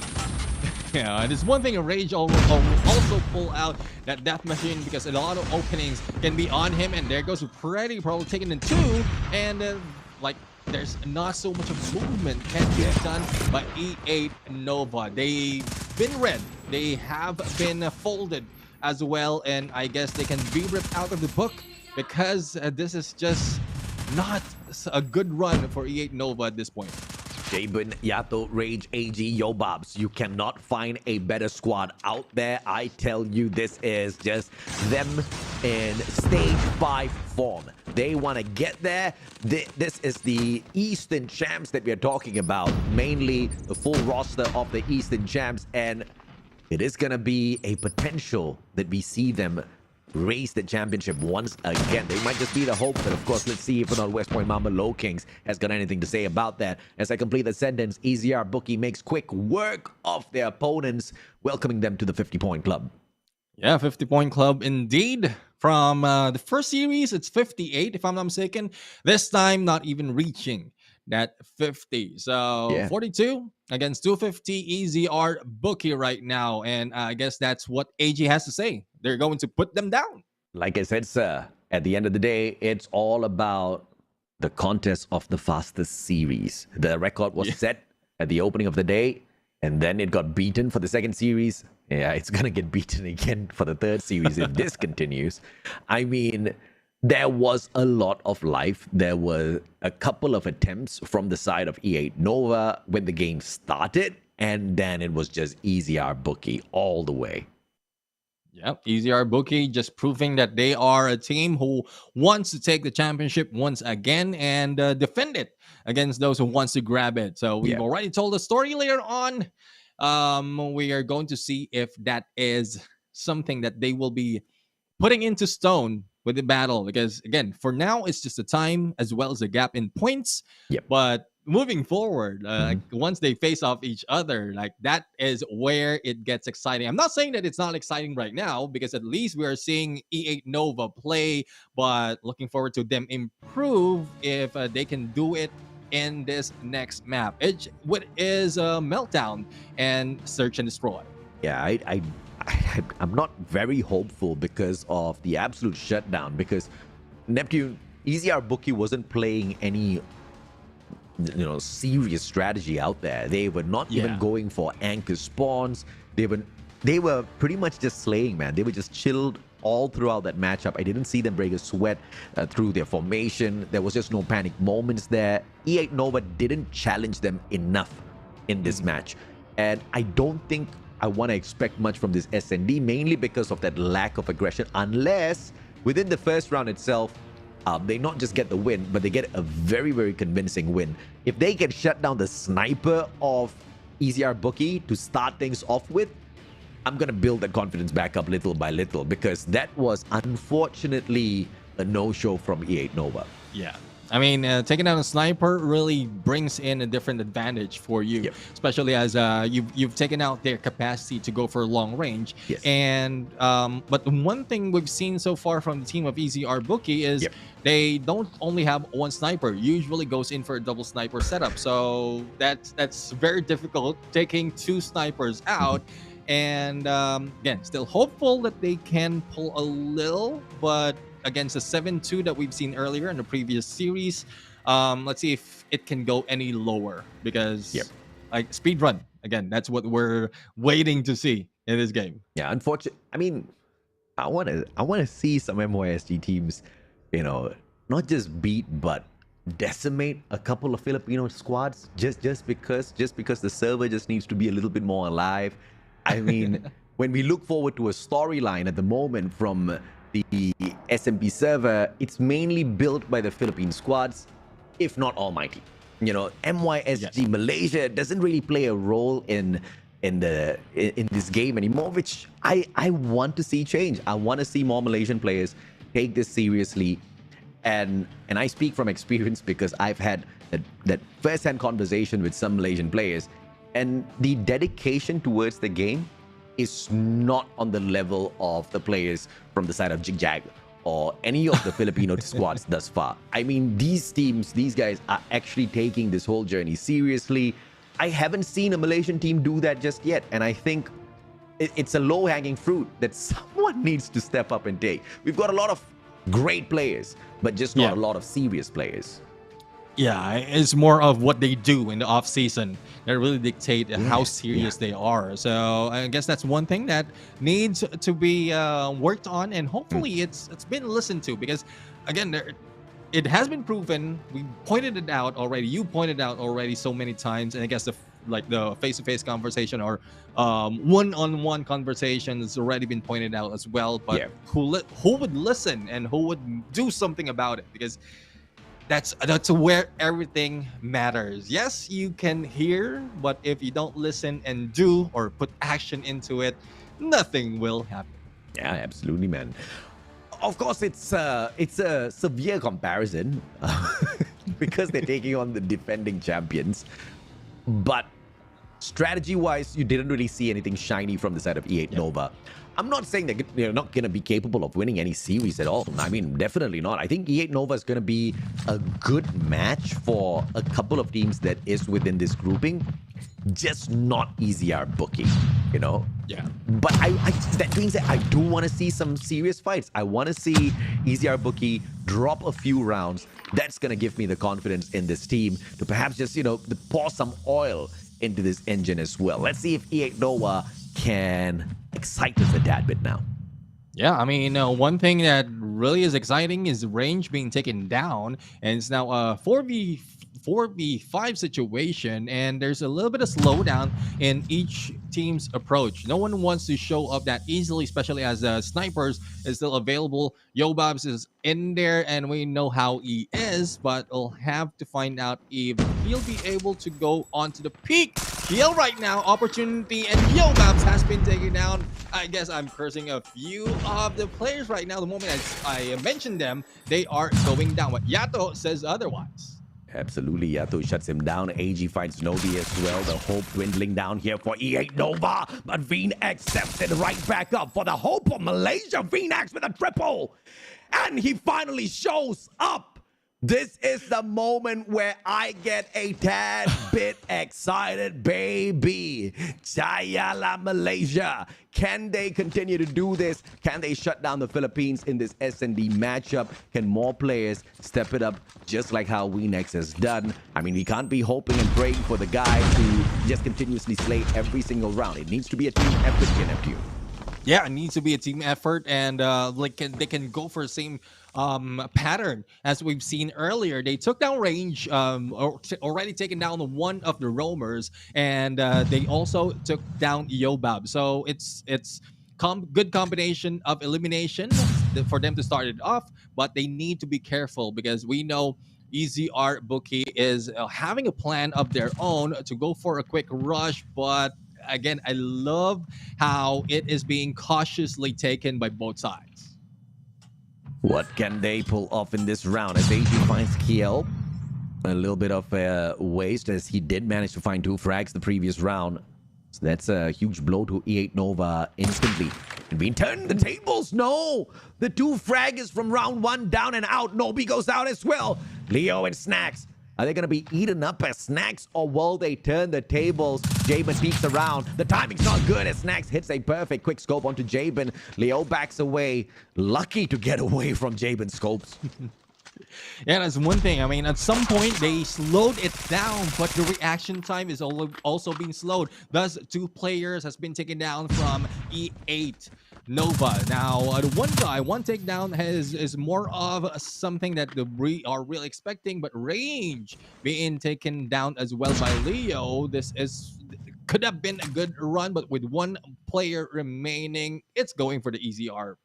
Oh yeah, and let's see if or not E8 Nova can show us a little bit more of where the fire came out in that first round. Snacks and Leo grabbing a couple of frags for themselves here.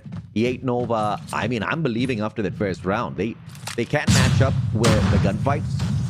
Yeah. Perhaps the strategy is going to be an issue here. Defensively, they are going to be forced to split apart first, but the moment they get this information, you can see, or I wish to see quick rotations coming on through. Player 1 and 5 from the side of Team Blue. They are rushing on through, so EZR Bookie is going to be 1 man down initially, but very quickly recover the situation. Snacks left all alone, and Rage finds no problem finding him.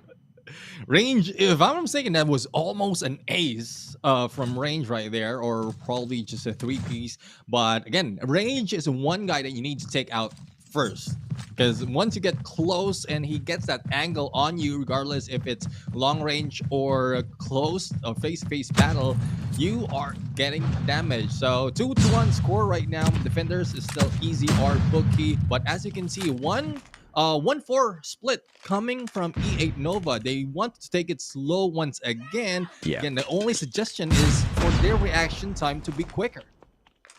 I think there is a possibility here if E8 Nova just slows the attack down, because clearly the players on the side of EZR Bookie are very restless. You can see the long rotation round from player 2 and 3, those blue dots. They have found the backstab position, and Leo has a chance here, but Rage is going to find a double. Leo goes down as well. The flankers for the side of EZR Bookie very quickly overwhelm E8 Nova. And what I'm expecting from E8 Nova here is to slow it down to a pace just enough where they can punish EZR Bookie for overextending. But I don't think E8 Nova expected an overextension there. Yeah, I mean, well, they didn't see that in the first few rounds, and this is EZR Bookie just slowly going into their pace, as well as putting a notch higher so that they can have the advantage. And that's what they're doing. They have a lot more time on defense, because later on the switch side, they can end it on the attacker if they go in for a quicker run. So they're just buying all their time that they have on defense and just outsmarting what the movement E8 Nova has to offer. This is Snacks' moment to rise, but Jabin off angle. Yobab's trying to connect from the cross as well. Rage finds Snacks. Snacks taken up with a fantastic headshot from the back. Yobab's spotting a couple of players. Jabin can't find one through the pillars just yet as he swings around. hitting one alongside Rage as well. Rage finding the double for himself, and that was just way too easy for EZR Bookie. Yeah, I mean, it's getting faster and faster for each round. And we are seeing a little bit of momentum coming from EZR Bookie. They understand where E8 Nova is placing themselves, thus they can take him down a little bit quicker. Now, it's 4-1 right now, and it will get close to the result of other series that we've seen if they can continue this on up to that 7th target. But Yo's right now needs to start it off going for those windows, as well as he peaked and missed that opportunity. But again, it's the pace of E8 Nova that's throwing off the game of EZR Bookie in terms of that early frags. Nobi's intention is to find the plant, and he does exactly that Ooh, really what? well. Rage finds a barrel sticking out, and he just takes instant advantage. Jabin finding DL just means that Nobi's the final victim left. Easy, quick shows here for EZR Bookie, who are on the fastest run thus far throughout day 2. Yeah, I mean, I'm seeing the pattern emerge. It slows down, slowly become quicker. This time, like EZR, they will be the attackers. They can dictate the pace, and the pace right now is much faster, probably going in for that Bravo plan, but they need to get information yet onto the other side as well. So good spread coming from EZR Bookie, but the intention is already in there. It's more of the defense that can be pulled off. But E8 Nova with its smokes, that's a good start, but not so much against Yato. But Yato will be traded as well. Quick blunt, and it seems like Snacks and Green X once again waking up. Kriel finally stepping up to the plate as well. This is where E8 Nova turns the tables. AG and Rage still alive and kicking. It's a 2v3. Rage's spams do not click, and Green X flies on out. The timing, but he still gets snacked upon. Kiel is the final player. Nobi swings around, finds the player tags, do not connect perfectly, and this is just a wild goose chase. Finally connecting, but AG just ends the dream right there. Yeah, that was a good run for side of E8 Nova. They have a potential to go in, but unfortunately for the final moment, that's not looking good for them. If they can replicate that in a better spread for the side of E8 Nova, they can outsmart a couple of players from EZR, and they can pick them off one at a time. But adjustments will be done by EZR, as we can see the 2-3 split a little bit in the middle, but Kiel will be taken down by Jabin, and Jabin right now is not pulling off with a sniper. So I guess this is something that they are ready as they face off in Meltdown. Match point, baby, for your reigning defending champions. Leo and Veen X can try to delay the inevitable for a tad bit, but how much is that gonna get them? It's a 2v4. Veen X goes down. Leo to save the day. 1v4. He gets the 1, makes it into a 1v3. But is that enough hope? 30 seconds to go. Spots yet another player on the swing. Connects with a couple of shots, and he's just trolling him at this point. Turns around, not even shooting him down. Yobabs is an absolute clown. I believe they are trying to go in here for a melee, maybe even an execution, but Yato says he's not going to play that game. Ends the S&D. Ends the S&D on 7-1, and I guess this is let me just take a look. This might be a new for us, because if I'm not mistaken, that was 7-2 from the previous match, or probably it's just tied from the previous series. But EZR Bookie right now is still showing that they will not be taken down that easily, and they can take down an opponent that easily as well. Yeah, I mean, at the end of the day, it's going to take a lot of hard work, a lot of effort to beat a team like EZR Bookie. Unfortunately, I mean, let's put it this way. Even Huntsmen, who have been trying for the past 3-4 years, they've been getting further and further. Let's not even talking about having a chance. So somebody from Malaysia needs to show up big time and start representing, or else it's just gonna be easy peasy lemon squeezy, as always, for a team like EZR Bookie.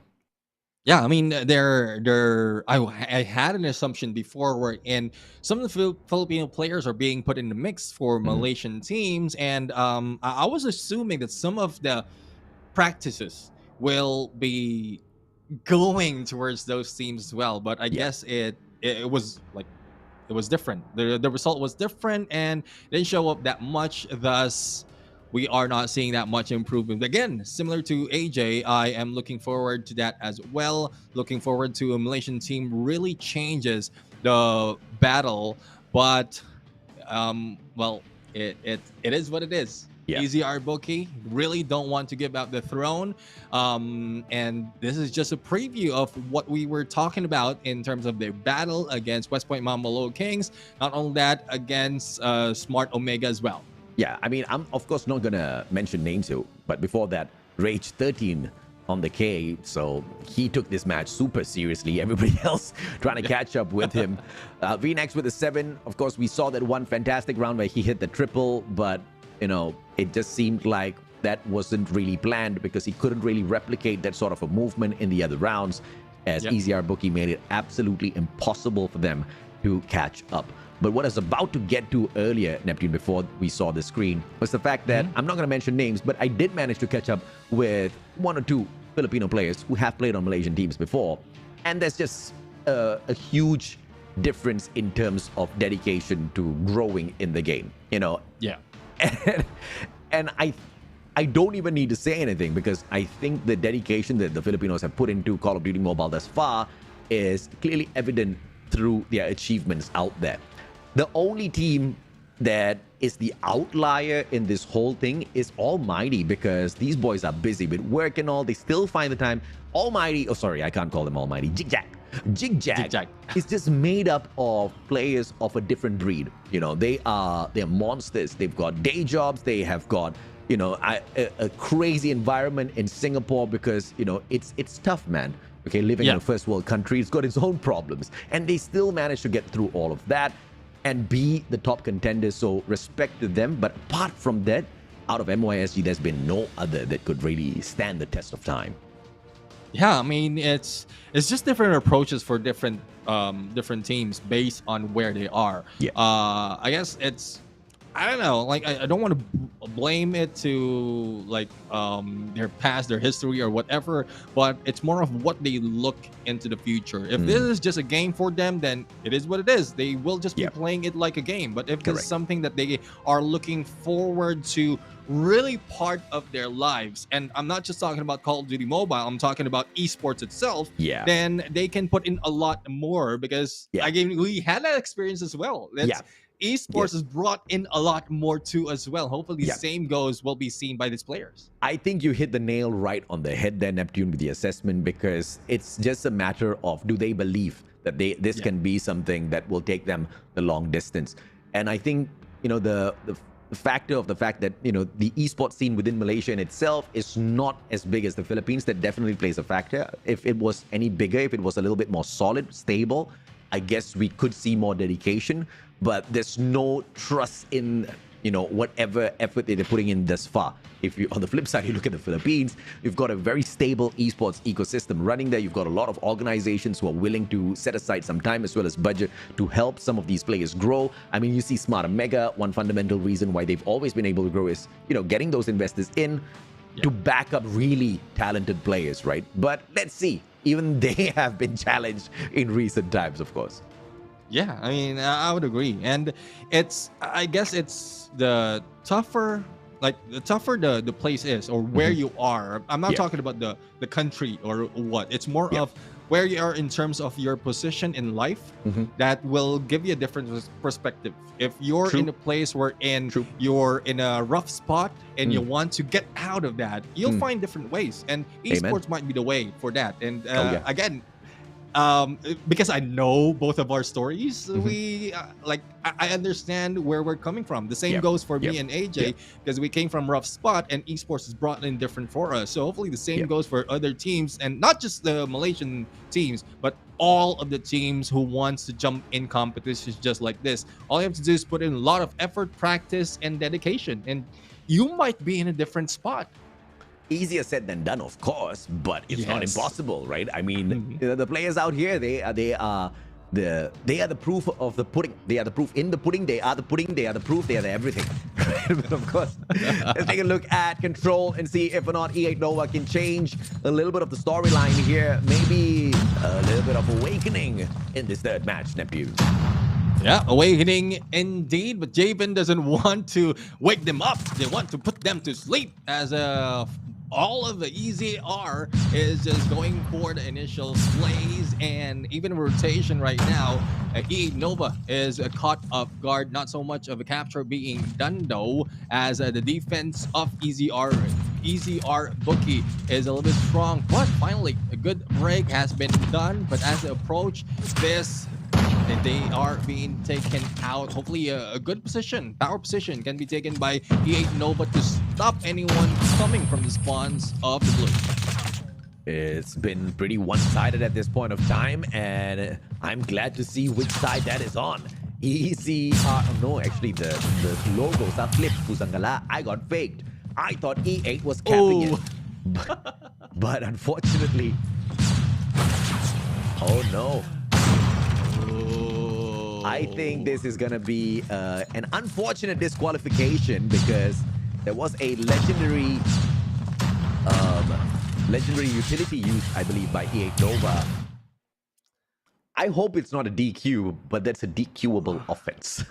Yeah, and if that happens, I guess we got a winner already. Yeah, we got a winner for the faster series, dude. With a faster series. I mean, they got off not really going for a 3-0. Yeah. They just didn't play the whole series or the whole match. And well, it is what it is. But again, rules are in there for you to abide from, and players, despite of whether you're new or old, you need to read them, understand, and put them into play. So let's see what will be the decision. If that is the case, it's already done, and man, we have a winner. Ding ding ding ding ding. Quickest match, I would say. That one ended so. That was such. In Malaysia we say potong steam. You know, this is that match. I thought that was gonna be a moment of awakening, but no, it was the moment of DQing. Disqualification to the players of E8 Nova, and EZR Booky get an easy win over the opponents. Yeah, I'd like to ask a question. Can you repeat that word that you mentioned again? Potong steam. Potong steam. Because for us, that's steam puto. It's a food. So. not steam puto, it's potong steam. You know, when you're just about to get high on the beauty of life, someone comes and slap you and wakes you up telling you it's a dream. You gotta get to work now. That's potong steam. That's the perfect example of potong steam. But of course, unfortunately, guys, there is no dream run here for a MYSG squad against the reigning defending champs, as EZR Booky take 3 easy wins off of them, and a very unfortunate DQ that I think even EZR Booky was like, huh? What? Again, I mean, it's more of preparation, and that's again, it's going back to dedication.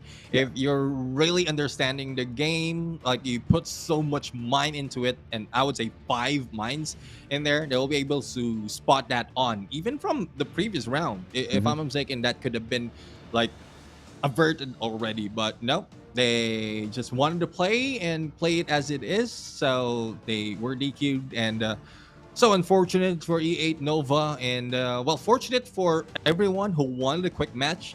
We are given a quick match, so I guess manifestation overall. I don't know, bro. I don't know. I don't want to take that responsibility. I wasn't asking for the record to be broken. I was just wondering who's gonna do it. So it was not me that manifested anything. All right, it's just an unfortunate situation that has just blessed us with a shorter day of progress, I guess. You know, all hope was there when we did see a couple of fantastic plays, but you know, there were just a couple from the many. Yeah, I mean, I thought the highlight will be as quick as the game, but it continues on, and this is where we start off with Hardpoint. Though we saw a little bit of light from them from E8 Nova, not so much because of the momentum that EZR Bookie has taken, and we pointed out as well that EZR Bookie really pulled back a little bit. They don't want to start it off quickly. They want to still read how each of the players from the opposing team, which is E8 Nova, will respond to the initial battle. Now, once they got that momentum, then that's where they just take them out one at a time. And this is the guy who led them to it. 3.9 on the KDA. It is Javen right now. I mean, like 3.9. This is the highest so far compared to the 2.05 that we had earlier. And well, sheesh. Sheesh indeed, dude. 3.9 KD average E8. They allowed double in terms of record sets here. Fastest series, craziest KD average taken on the team thus far. Jabin didn't even try, Neptune. Jabin didn't even try.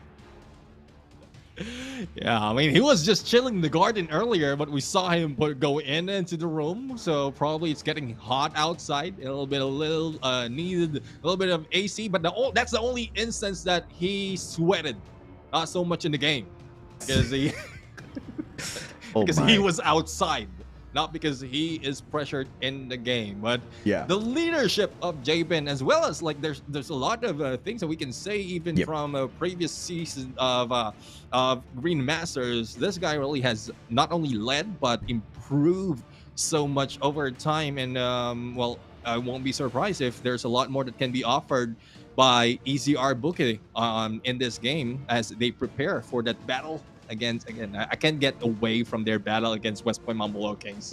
I understand, you know, and I think EZR Bookie may have just lost the battle to win the war. The battle was in the group stages of the CDSI. The battle could also repeat in the group stages of Garena Masters Season 5. I predict that West Point Mamba Lowkings will beat down EZR Bookie once again, but I also predict that we are going to see a different form of EZR Bookie in the playoffs, and they are going to open a can of whoop on everybody out there. Well, let's see if who will be hit by the can of whoop, and how much will they be given out this time. But again, we are Javen, the MVP, is being shown to everyone right here that he will really beat them on the KDAs right now. But and this is, again, it's attributed probably on how quick the game ended. So we have to stretch a little bit because the other teams who might be getting ready for the last series are not expecting this as well, similar to what we are not expecting this ending for the game. Some people are confused of the rule of why you can't use a legendary utility. So I'm gonna assume they did not get the legendary utility, therefore they don't know how OP the legendary utility is in the game. So you go find out. If you can't find out, if you didn't go for the draw, ask your friend who has an account that has got the legendary utility. Come back and talk to us, then you will understand why it's banned. Okay, so there's no rule change. E8's not gonna be making it back. Even if they did, come on, guys, give us a break. All right. I wanted a fight, but there clearly was no fight in those first two games. It was a mismatch once again between total newcomers who are pretty serious about their journey in here, I'm sure, looking at how they've set themselves up, but versus the reigning defending champions. So yeah, they might stand a chance against some of the other teams who are equal to them. I mean, maybe Impunity later, they might have a equal chance. Maybe it's going to be a fair fight where they're going to walk away with a good, well-fought, a hard-fought victory. But against EZR Bookie, it was asking for a lot, Neptune. Yeah, I mean, it is a lot. But again, we're talking about the group stages wherein there's a round robin that will be going around. So if in case again, if it's just a matter of like rules and technicalities, Yep. then it can be changed by the next series, but Yep. by the next battle that they go in. It's more of how can they like improve themselves that quickly, because it's not just EZR Bookie that's going against them. There's 3 Titans in this group, Yeah. and even one that is not yet a Titan, but it's on their way there. Yeah. Broke Boys is something that you don't want to really mess with, especially if you're not dedicated to do so. So Yep. again, that's already 4 teams and 1 down already. So E8 Nova really need to step it up. They need to think a lot, as well as like do a lot in terms of effort in improving, so that they can be on that playoffs. You know, I do want to put it forth this point though, just because we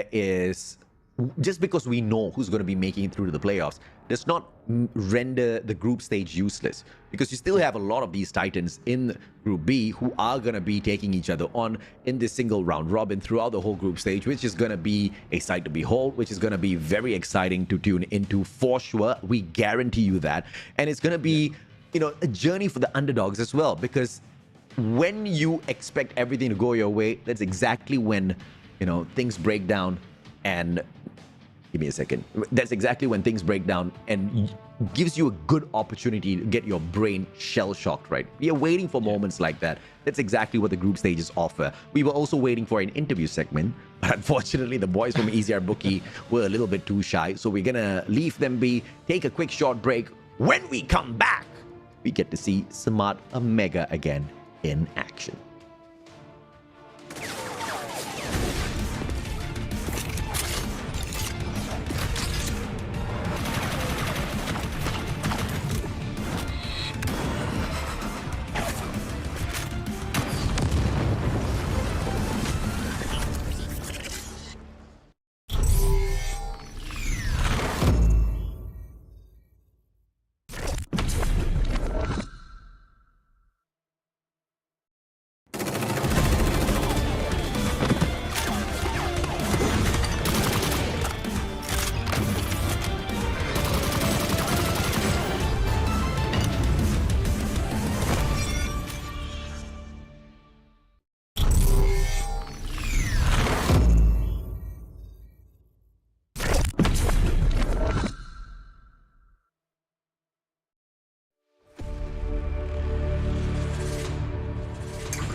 Ladies and gentlemen, welcome back to the show. This is still Garena Masters Season 5 Ever Triumph. On the caster's desk, I am Neptune the Gemmer Garcia. Together with me is my brother, Mustachio AJ. And we've seen from the third series, the quickest series for today. Will that be beat by the last one that we have? We have the Smart Omega in here going against Impunity Esports. So it might be a different story. It might be the same. I don't know. It's all depends on the team who's playing. I mean, we just saw an unbelievable series, if I can put it, for many reasons. Unbelievable for many reasons. Now we're going to see another unbelievable series. Unbelievable maybe because Impunity has got what it takes to slay Smart Omega. We don't know what's the state of mind for Smart Omega, but I know for sure Device is sitting in the background and he's pissed at me. He's like, what do you mean Olea, the best coach in the Philippines? Do you not see me here for many years? I mean, Device has truly been one of the fundamental reasons why Smart Omega has been able to strategize their way around the battlefield thus far and survive many an opponent. But the thing about Smart Omega is they haven't really shown up in a super fashion for a long time now. And I mean like truly dominant and to raise hell like how they used to, you know, back in the old days where the Call of Duty mobile esports scene was still so young, Neptune. Yeah, I mean that's where all the excitement came from. Like when they were previously NRX, there's a lot of hype on them. Now that Smart Omega, there's a lot of assumptions into the gameplay that they have as well. Like they are playing at some point, but not so much that they are putting everything because they're losing some of the games. They're going on the lower bracket run, which is a longer run. It is good because we've seen them a lot more. But in terms of their performance as well as, well, reputation, you cannot be like, you can still be the comeback kings, but it needs to be a comeback wherein it's not like that. It's not like from what they're doing because it seems to be intentional at some point. Yeah, absolutely, man. I mean, it seems like that has been the plan all along, but we need to wait and see if or not Impunity can perhaps show us that they are the greatest underdogs of all time, because you are talking about a team that was formed 3 days before the qualifier. That is Impunity Esports, taking on a team that has been reigning as a titan in the whole SMP region for 3 years. So, brother, if we've been talking about mismatches all day long, this is the greatest mismatch of them all. Yeah, I mean, it will be a great surprise as well if they showed up in here differently from what they expected. Because again, it's Impunity and Smart Omega. But let's see. It will still depend on what action will be offered. But before we go to the action, let's jump into the lineup right now. Of course, what Filipino fans have been waiting for: Smart Omega Esports with Kendi, Whoopi, Idra, Risky, Kevs, and Tin. A team who wants to grab the championship once again. They were the champions thus far twice, raising the cup in Garena Masters. They did manage to take it away in Garena Masters Season 2, became the back-to-back champions of Garena Masters when they picked up the season trophy for Season 3 as well. And of course, they gave it back to Blacklist Ultimate, or as they are known now as EZR Booky, in Season 4. But more recent times, their performance hasn't been up to par. And I'm talking about how they took third place in Garena Masters Season 4 when they got eliminated by West Point Mamba Lowkings. And then at CDSI, they couldn't qualify for the playoffs. So in more recent times, the performance has not been very exciting if you are a Smart Omega fan. In fact, there have been a lot of disappointments on the way, Neptune. Maybe this is where they take it back, because this is their comfort zone. Yeah, and well, let's see if the comfort zone can be broken as they battle against Impunity Sports, Dawn, No Way, Gurking, R7K, Teffy, and Jodra. And well, this team Impunity, as you mentioned, has been only formed 3 days, but I can't get it out of my mind. The team name Impunity has been out in there for a long time as well. Let's see if or not the team name being around for a while can make a difference here. I believe I do recall Gurking, but apart from Gurking, I don't see any other faces that I recognize out there. Perhaps maybe Teffy. He looks like an old friend called Toastox. I think you know him as well. Yeah. But Toastox is slightly slimmer than that. So even that one's not. So I don't know. I don't know this team. But what I'm looking for is the opportunity to be absolutely surprised by what we find out there. But I know I'm asking for a lot because it's not OMEGA. Well, we've already pointed out 3 Titans already in this game, and I guess it's just in the back of my mind that I can't shake it off that the team name Impunity has been in there, and probably not Green Masters, but again, it's more of what and who they are representing right now that really matters. Smart OMEGA.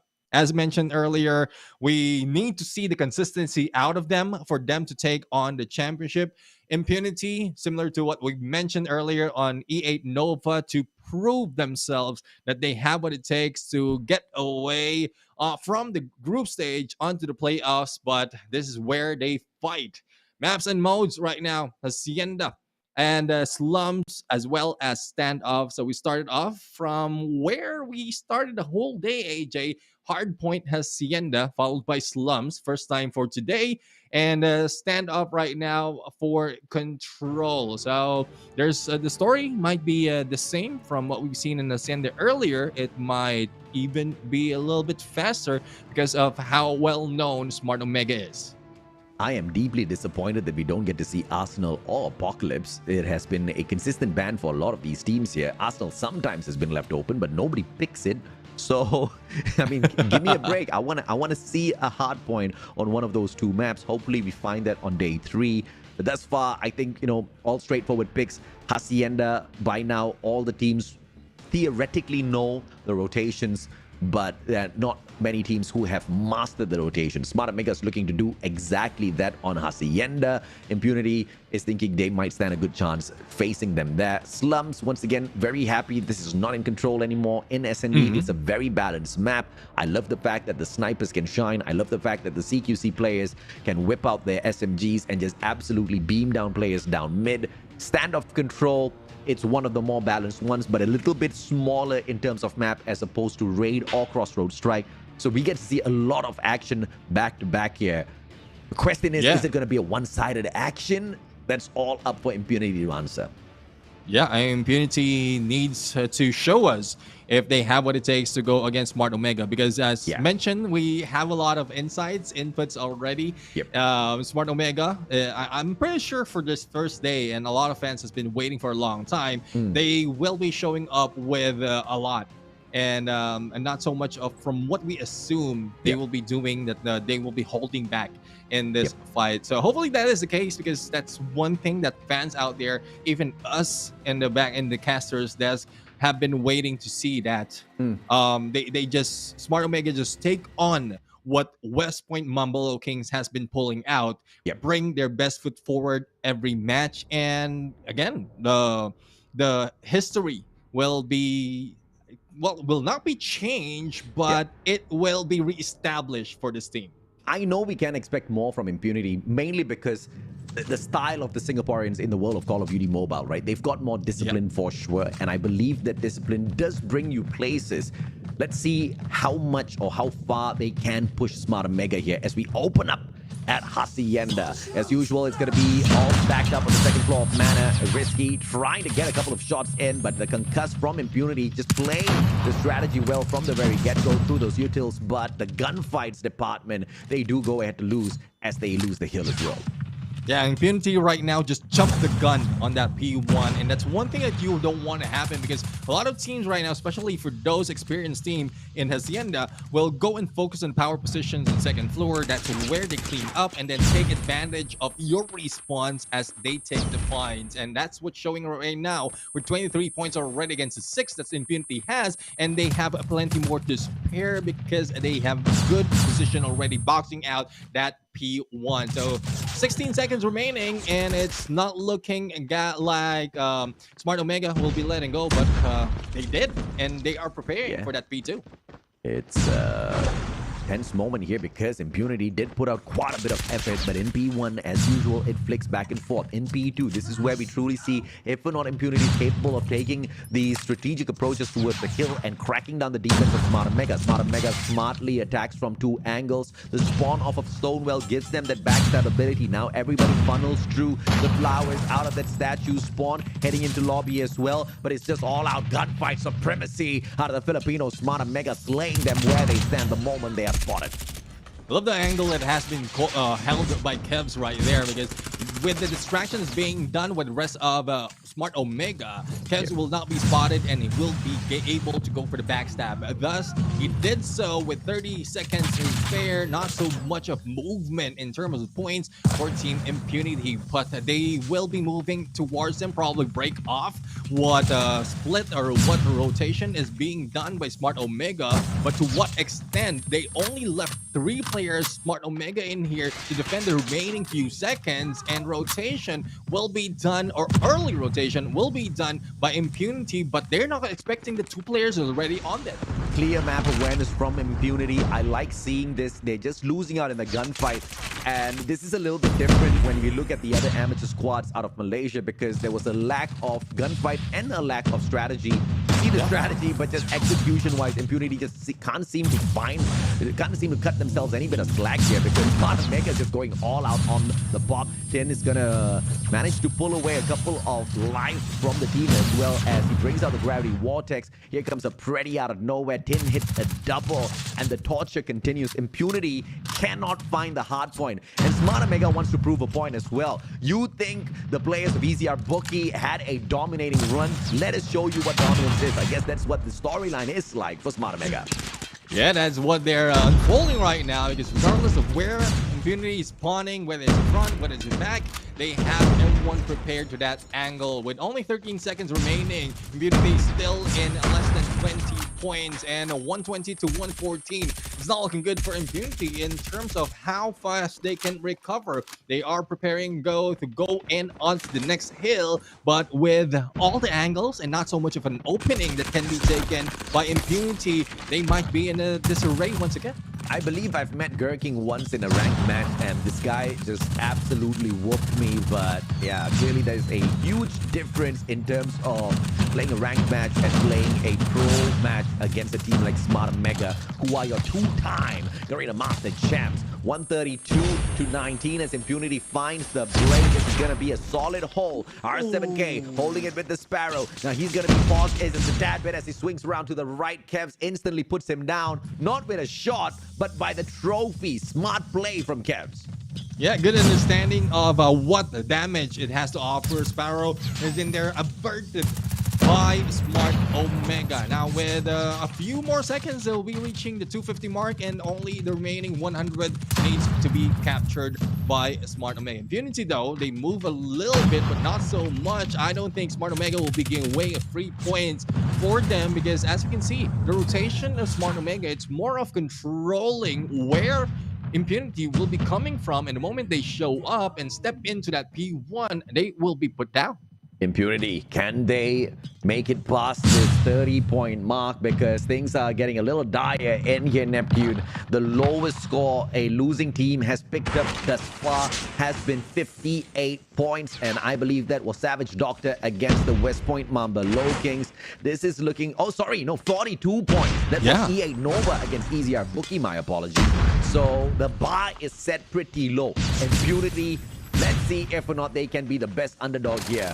And they take a fight against Smart Omega, a team not easy to beat down. And once again, it all happens at this P1, where it's just total chaos. They win out a couple of gunfights, straight up hopping on into the hill. But that doesn't really last long.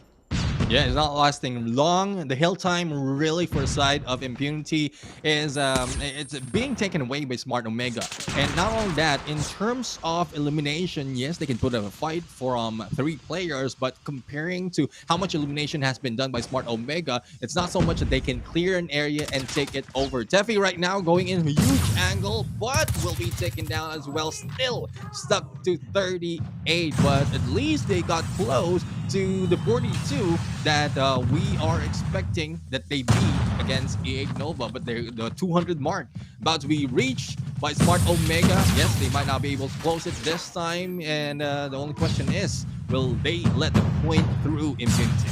Dude, 42 is the bar. Impunity, you gotta break it. The ceiling is really low. All you need to do is just stretch your hands up high and you're gonna be able to surpass it. But Impunity is finding it to be tough to break through the stronghold of Smart Omega, who are on the hunt. Hunter Killer Drone will slay a double as well. Idra very precise with the strike. 3 players make that 4, make that 5, stacking the hill to ensure Impunity pulls nothing away. But perhaps an early rotation into warehouse can be the difference here from Impunity, or else it's gonna be a little bit embarrassing, Neptune.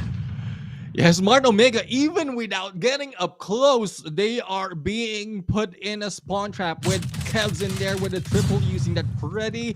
There's delayed the movement of Impunity and bring themselves closer to that finish mark. But this time Impunity, broken the 42 mark, and they are still in there. Smart Omega right now being stopped with the 9 points that they need to end this all. It is now light from Impunity, but they haven't taken down, take over with the spawns that they have pulled anchoring in here. They might be living a little bit longer, AJ.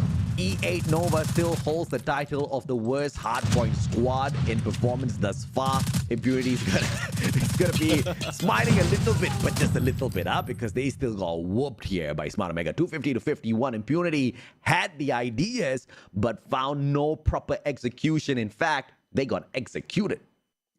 Yeah, executed indeed. And Smart Omega take the win. Well, a lot of fans out there are expecting this, but a lot of hopefuls are also expecting that Impunity can put in a lot more. But again, it's more of the improvement of one's team that can really turn it around the next time that they jump into the battle. Not this time, because not everyone can like at a snap be able to take down Smart Omega and even improve that much that they can put them down easily. But there's a breakdown right now in terms of KDs. It's all, I believe it's all positive for the side of Smart Omega, but Impunity right now, even in the hill time, not only that, even in the elimination, they are being swept by the Filipino team. I mean, this is not bad at all. Of course, people are asking, is Impunity this bad? You have to understand, Impunity was put together 3 days ago, and they still had a better score than E8 Nova, who has been trying for a while. So, by those standards, you can't really compare apples to durians right now. Dude, Smart Omega's a durian. It's going to fall on your head and knock you out, give you a concussion straight up, or make you bleed to death. Impunity is an apple. An apple falls on your head, you pick it up, you eat it. Yeah. Or if you're Newton, who picks it up and studies it, and you know where that went. But anyways, like it's scientific stuff, guys. Scientific stuff. Yeah. Apples. Or either if you're a doctor who is being pushed back by an apple. So I guess that's what the other teams has against the Savage Doctors as well. They've eaten apples, thus they were able to put them down. Maps and modes, ladies and gentlemen, boys and girls, so that you can see what the breakdown is in terms of the map picks here. Hacienda was a good try, but a team that is 3 days old could not get past Titans, who have been dominating for 3 years. In fact, they are on the way to picking up their 3rd Garena Masters title. So that's a mismatch if you were ever looking for one. But Slums S&D, perhaps a slower pace, can put a little bit of advantage to the side of Impunity. I'm still waiting to see if or not Gurking finds a few lurking shots out there, or is he just gonna go batshit crazy and show Smart Omega that Impunity is not just here to play, but they are here to slay. Yeah, well, let's see if that is the case. Search and Destroy is where a lot of teams pop off and show off after I would say a hard loss against Hardpoint. So it's like, especially with slums wherein there's a lot of rotation can be taken, but I guess with the experience that Smart Omega has, they understand that already. They can take all the angles. It's how smart will you be able to take them on a, say, the first blood, the initial rotation as well. So, and again, it's experience versus or experience and chemistry of a 3-on-3, 3 years and 3 days. 3 years versus 3 days is an unfair fight for sure. But if with 3 days of effort in terms of running a couple of scrims, running a couple of strategies to be played out there, they are performing at this level, I think. And this is once again, the clear difference between the different teams out of different countries. If you compare MY, SG, as well as PH in the SMP server, you are obviously having PH at the very top, which was only ever challenged by one other team, which was from SG, right? And that is the current Jigjag. But, and the only reason why that was because the discipline out of the Singaporean squads is something that the Malaysians can most definitely learn from as well. I see it no other way. If more effort was put in, you are going to see a stronger MYSG, especially with better participation from MY to make MYSG. But, if that doesn't happen, nothing's going to change, man. That being said, though, once again, Impunity, an opportunity to shut down Smart Omega. Yeah, and that is a huge question. Will they be able to shut down Smart Omega? A little bit slow start right now, but they are pretty much out in good rotation. Not so much of showing or any opening to be taken out, especially from the hands of Whoopi on a sniper. But then, how long will they be able to pull this through? No way! Can they put them down that easily? 3K already, and we're now left with Risky. Well, Risky in terms of what can he do? Absolutely nothing! But he does manage to punch No Way away. He says no way to a cap. A 1v3, he's still gonna get it. Gurking pulls out the boxing gloves as well, but Risky wants to... You do not try to melee the one and only Risky. Gurking just threw the match away. Okay, threw the round away. He could have just finished that, Neb. That would I would say is a risky move for him to pull out the gloves, because again, Risky, he was playing a little bit because he was going solo, but the moment that he has advantage, the opening to go for the clutch, he takes it, and this is the response. Gurking is the only guy remaining after that quick run of the attacker, Smart Omega. Shout out to Awabin Hidayat, who says the team of, he said more than this, but I'm just censoring it for the broadcast. Impunity has been together for a while. They just got the sponsor 3 days ago. So let's see if or not a little bit of extra money can do this squad a little bit of good out there.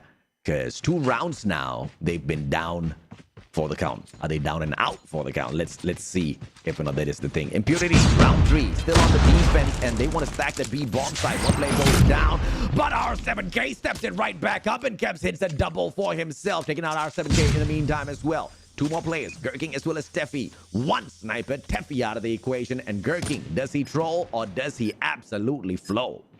Yeah, let's see if he'll be going to flow right now, and to which direction. Will it be upstream or downstream? Because he is against 3 of the players from Smart Omega. Kevs, Whoopi, and Idra, who will not be letting him go in from across. Whoopi takes him down 3-0, favoring Smart Omega. Whoopi, the best secondary in the Philippines. It doesn't bring... doesn't bring that much. Well, I want to see the snipes, man. I want to scream it. There you go. There you go. The father asks and the son delivers. Whoopi popping off. And now on the hunt, R7K, and no way. They want to say hell to the no to another victory from the side of Smart Omega, but I don't think they have much of a choice. Overextending sniper, whoopee, quick scope, and he hits his third. Can he hit the fourth one as well? Turns to the right, but Risky's gonna be there first, and Idra finishes it off, and whoopee hitting the triple just when I wanted to say he's depending on the secondary. Yeah, I mean, I guess it's more of the blood that you have for father and son that he hears you despite of being focused in the game. Whoopi still in the role of the sniper, and I don't think he will be backing off. He still wants to put that like the scopes into practice, especially as he let that go for a long time. But they have been put down right now in a 2v3. Will this be a chance for Impunity to fight back? Well, let's see if or not that is gonna be the case here. Impunity. Opportunity to perhaps turn things around. They've got the numbers advantage, and whoopee equalizes instantly. Backs away. Dawn and R7K still alive and kicking with the attacking side of Smart Omega. Needs to find a way to pick that bomb right back up, and Idra tells R7K to remove his foot from the bomb and slays Dawn as well. Smart Omega 5-0 on a speed run. They don't even need a DQ at this point. Yeah, I mean, I guess they're trying to break the record as well as to how low opponent can be put in on a Search and Destroy. So far, if they can go for 7-0, they will be beating EZR Booky on that Search and Destroy. So Whoopi right now is the guy who usually started off, but he started off dying in that match. I mean, it all started from that first round where Gherkin could have just taken the shot. Okay, you don't try to melee the 2 times Garena Master Champs, all right? You don't. Of all people, you don't try to melee the MVP, the rising star of the 2-time Garena Master Champs. Guy could have, he should have just taken his moment, dude. Yeah, I mean, that's probably one reason why he is named Risky, because the moment you played, you're going for a risky move. Oh, but yeah. Dawn right now and Risky. Oh, it's Idra who beats him to it. 6-0 match point already for Smart Omega. Now, will there be a turnaround at this point? Attacker's side would be Impunity. They might be able to change the pace of the game, but how slow, or probably how, if it faster, can they bring this match on against Smart Omega? So he's always played first by Smart Omega. Impunity splitting up, and I believe it's going to be an attempt for that A bomb site. The guy holding on to the bomb though, R7K, is just wasting a tad bit of extra time here down mid. Let's see if he can circle around quickly enough, because Slums is going to wait for no man. Dumpsters is held on by the defending Idra, and it's going to get difficult if Dawn does not go in there and clear up the space, and Tefi goes down. Gherkin found by Risky. No way trading on Whoopi, but Kevs keeps the numbers to the side of Smart Omega, leaving R7K all alone. All alone and will be rushed. Kendi just puts him down 7-0. I guess this is the quickest Search and Destroy that we have in today's matches. Smart Omega showing that Search and Destroy, they cannot be beaten just yet. Kendi, Whoopi, Idra, Risky, Kevs, and Tin. Though we haven't seen Tin just yet, but again, Smart Omega still, I guess they're proving that there's no playing around for them. The cleanest S&D thus far, that is from your back-to-back, your 2-time Garena Masters champs, the one and only Smart Omega. Once again, Kendi, Whoopi, and squad. Obviously, Kevs picks up the MVP this time round, not because of his slaying supremacy, because he had the role of planting the bomb. Yeah, I mean, that's it puts in a different perspective, but in terms of if they're counting eliminations, Risky will be the guy, and especially with what happened on the first round. But again, it's objectives versus elimination. Some point, people question which is more important. So that would depend on what you're aiming for. If it's the win, regardless, you will be taking that dub if you do both. Yeah, man. I mean, at the end of the day, valiant effort from him. Okay, sorry, I didn't see much effort from S&D. I saw the effort in Hardpoint, though. I'm still going to hold them to that standard. I think S&D, Smart Omega's a little cracked. There's just no taking that away from them. Whoopi was popping off. Risky was insane. I mean, everybody was on crazy good performance for the side of Smart Omega, and they continue the speed run format now down to standoff as we head on into control. Question is gonna be, are we gonna see yet another 3-0 delivered out there? Well, it's looking like it. They were able to do it on 7 rounds of Search and Destroy, but this might be taking a little bit longer. And we did mention that like Smart Omega is one of the team who really changed up the game of Control, wherein they usually they started off as a defensive mode, and then they're one of the team who really started off on the attacker's side and then just switch it up depending on what position they're in. So it's one thing that Impunity needs to think about, not just going in the basics of the defense, but they need to outsmart Smart Omega, and it's not easy to do. You can't outsmart the smart ones. You can't outsmart pretty much a reigning defending 2-time champion. One may argue, sorry, they're not the reigning defending, they're just the 2-time champion. EZR Booky are the reigning defending 2-time champions of Garena Masters. So this grouping is all stacked, and if they think this is going to be the toughest fight, they have not seen what's coming just yet. This is one of the tough fights that they will have to go through within this grouping to earn a spot at the playoffs. And all they need to aim for, Impunity, is to do better than the Broke Boys. So obviously they're being outclassed in the series, but this should in no way whatsoever down their morale before the end is seen, right? They need to do better than one team, which is Broke Boys. And as long as they can keep up a performance like that, getting into the playoffs is an actual reality Impunity can see.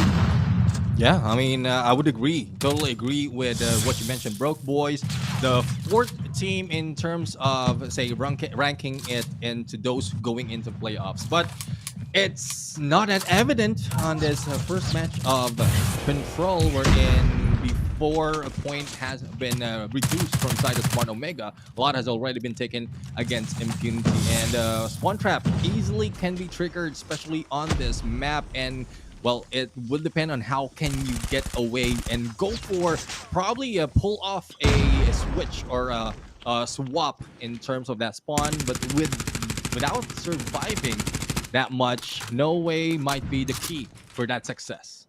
And by the time I even take the mic right back, this match might already be over, bro. 11 lives left here for Impunity. What can they even do? They are barely at either side of this control point. You see player number 1 in yellow attempting, but attempting being the key word that he gets slain instantly. Nobody's going for that Bravo point at all. Everybody's hyper-focused on A. They don't want to overextend. And Impunity, 5 seconds to go, 4 lives, make that 3 with the 3 seconds. They pause it for a tad bit, but this round is all over. Yeah, and well, it's either the time or the lives. And either way, Smart Omega is taking that point now. So a little bit of switch up right now, but I will be expecting Smart Omega will be doing the same thing. They will be attacking, or they will be defending in an aggressive fashion, taking down anyone from Impunity who's moving in, and start off with Whoopi against Great. It's going to be a fantastic start once again as Smart Omega rakes in all of the slaves. Impunity trying their very best to survive, but clearly it is a challenge against Smart Omega. We may be hyping them up for some of these other series, but in this one, I think it's clear-cut who's going to be the winner, because they are once again speed running through Impunity. Smart Omega cheekily attempting for both control points at the same time. Player number 4 in blue, single-handedly Risky, going for the cap onto B, and he gets a little bit of help. And this is the most annihilating play at control that I've seen in a long time that an attacking squad takes. The way I'm looking at it, they only need 3 players. Wow. 1 for each of that plate, and also 1 to defend the spawn. And there you have it, 2-0. Only by the help of 3 players. I mean, 1 was in there trying to control the spawn trap, but after he has been taken down, still the capture continues. I mean, do I need to even cast this match, man? I think there is a very clear difference between the two. And the gap between the teams, my oh my, Neptune, they are worlds apart. They are literally planets apart. Yeah, from Neptune to Earth, that is the distance that they have. Probably even longer. But with Smart Omega right now on defensive, it's easy for them to trigger the spawn trap. And Candy right now finally being taken down, but before that happens, already done a lot of damage. Only 12 remains, AJ. I mean, dude, this is like a spawn trap if you've ever seen one. Freddy drops it on their head. Impunity can't even get out of their spawns. One guy runs on out and he tries to get to the control point. Smart Omega says, get back to your spawn, and you stay there. And they make sure as hell stay there. One more life. Guy has managed to get out into Granny's, calling his grandma for help. Seems to be absolutely useless, as Smart Omega completes the fastest run, the fastest series, even faster than EZR Booky, and there was no DQ. Yeah, no DQ, no need to really stop. There's no DQ, there's a barbecue. They were burned. Well, Yeah. I don't want to burn barbecue, bro. I like it a little bit tender, and I guess they really tenderized Impunity at that point. Not with heat, but with the firepower that Smart Omega has. Dude, you know, have you ever watched cooking shows where they tenderize the meat by beating the crap out of it? Yeah. Yeah, that's exactly what Smart Omega did, and then they barbecued them. Oh my goodness. In the final moment though, I mean, guys, this is just us just talking to extend a little bit of time, but the final moment though, that prison break from the spawn trap, like the attempt of trying to step into the grannies, It's insane. yeah, it was insane. Unfortunately, it's like I would say no choice, wherein you just have to run around and being taken down. You're the only guy remaining, so Yeah. again, Impunity, we've expected, well, we tried to expect a lot. We give a lot of hopes, but again, it's Smart Omega that went against them. Thus, a 3-0 really is expected. Yeah. Once again, the clear gap in capabilities out here within Garena Masters Season 5 between the Kings and the newcomers seem to be pretty evident. And these speedruns are not going to be a common tale. There is a lot of excitement left in here within Group B for us to traverse throughout the whole group stage before we even get to the playoffs. We are talking about Titans taking on Titans within Group B. We are also talking about potential upsets because, you know, the fourth spot is not guaranteed. I'm pretty sure teams like Impunity, you know, do I want to include E8? I don't know, but let for conversation's sake, we'll include them for now. E8, Savage Doctor, they have the potential to shut down Broke Boys and to sneak away that the fourth spot. So, you know, there's still a lot that could happen here within Group B itself. Yeah, I mean, that's a story that has been seen before. 3 Titans in one group, and one team who's an underdog, probably dark horse, manages to slip through. And yes, they will be having a rough time in the playoffs, but at least stepping in the playoffs is an achievement already. So that's again, it's just depending on where you're looking at. As long as it's higher from where you are, that's already a huge achievement that you need to celebrate for. Yeah, absolutely, man. I mean, no doubt whatsoever, this was a fantastic run for Smart Omega. They barely broke a sweat even as they were operating the purifier so close to the heat, but they were barbecuing without anything in front of them at all, right? I mean, in fact, it looked like it was super cool out there, like someone switched on 10 air conditioners at the same time. Smart Omega, the speed run, of course, continued in this SNB matchup where there was one golden moment where Gherkin could have clutched it. All right, he could have just absolutely embarrassed Smart Omega at the opening of the S&D, and the guy, of all things, decides to go for a melee. He thought he was playing for Jig Jag. Yeah, I mean, it's probably the initiation that Risky did. Again, that's as we thought. Risky is already in 1v2 and thinking that he can just play it as it is. But again, if you see, that's one thing. Once you're in a level like Smart Omega, once you see an opening, a hint, wherein you can win this, they take it like head on. Oh, like yeah. just get back into play. And even if they put in a little bit of trolling midway, it's they know how to trigger that rage as well as the discipline to get back onto the horse and fight back. Yeah, this is the kind of team that has got no time to troll whatsoever. They are championship material, and they just want to get through the fodder as quickly as possible and see if or not they can practice for that playoffs. Because, you know, Smart Omega, at the end of the day, they've never been about the type to kid around out there on the battlefield. Yeah. But one guy who was not kidding as well was Idra. Whilst everybody else was walking around, slaying, Risky taking the risk, Whoopi hitting those snipes, Idra sneaked around, slayed out there, and remained alive. A 7.5 average death. He was almost invisible. Not invincible, just invisible. They couldn't spot him to kill him.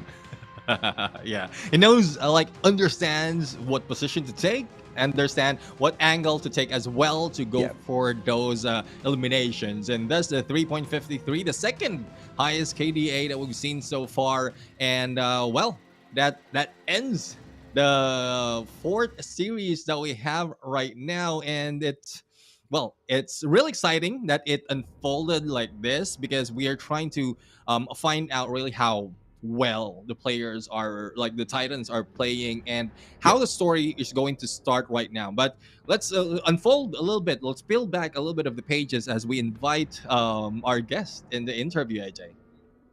Let's see who we have. Is it gonna be my son? Is it gonna be the MVP Idra? It's gonna be Risky. Risky!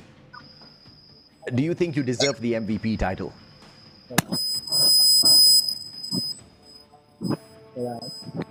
You're giving me a lot of static, man. Static's from a different team. Risky, can you hear us? Hello? He's giving me romantic looks, bro. Device is like, I even gotta fix the mic for you. I'm your in-game coach. Device like, give it that to me. Hey, Device, you miss my voice, bro?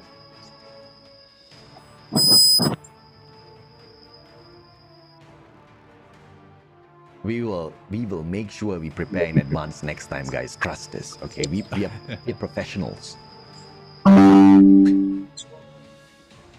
So he's still running Windows 97, bro.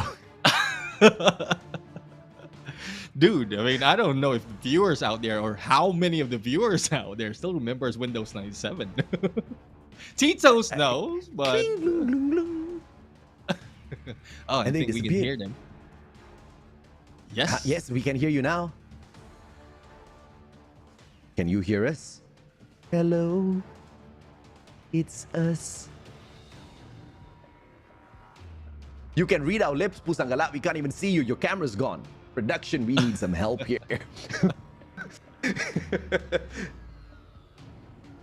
Yeah. We are being told there's no interview, but we can hear the guy that we would like to interview. Please bear with us, Smart Omega. We're trying to sort out this technical difficulty. There you go. He's back. Hi, buddy. How are you? I'm fine, doing good. Okay, question. Do you think you deserve the MVP title, or do you think Idra stole it from you? Nah, Idra deserve it. Okay. You love that, man. You love that. Neptune, brother. Yeah, I mean, like I want to ask you what happened in that first round in Search and Destroy, because like, is that something that you were risking to give away the point, or is it just a part of the plan that you went in a 1v2 and then won that clutch? I guess it was just luck for me, because I don't really know what I'm going to do, so it was just a luck for me. I would never call that luck. I would just call that reflexes, man. This guy, he just flipped a switch and his opponents went away. Okay, easy questions, done. Risky, serious question, man.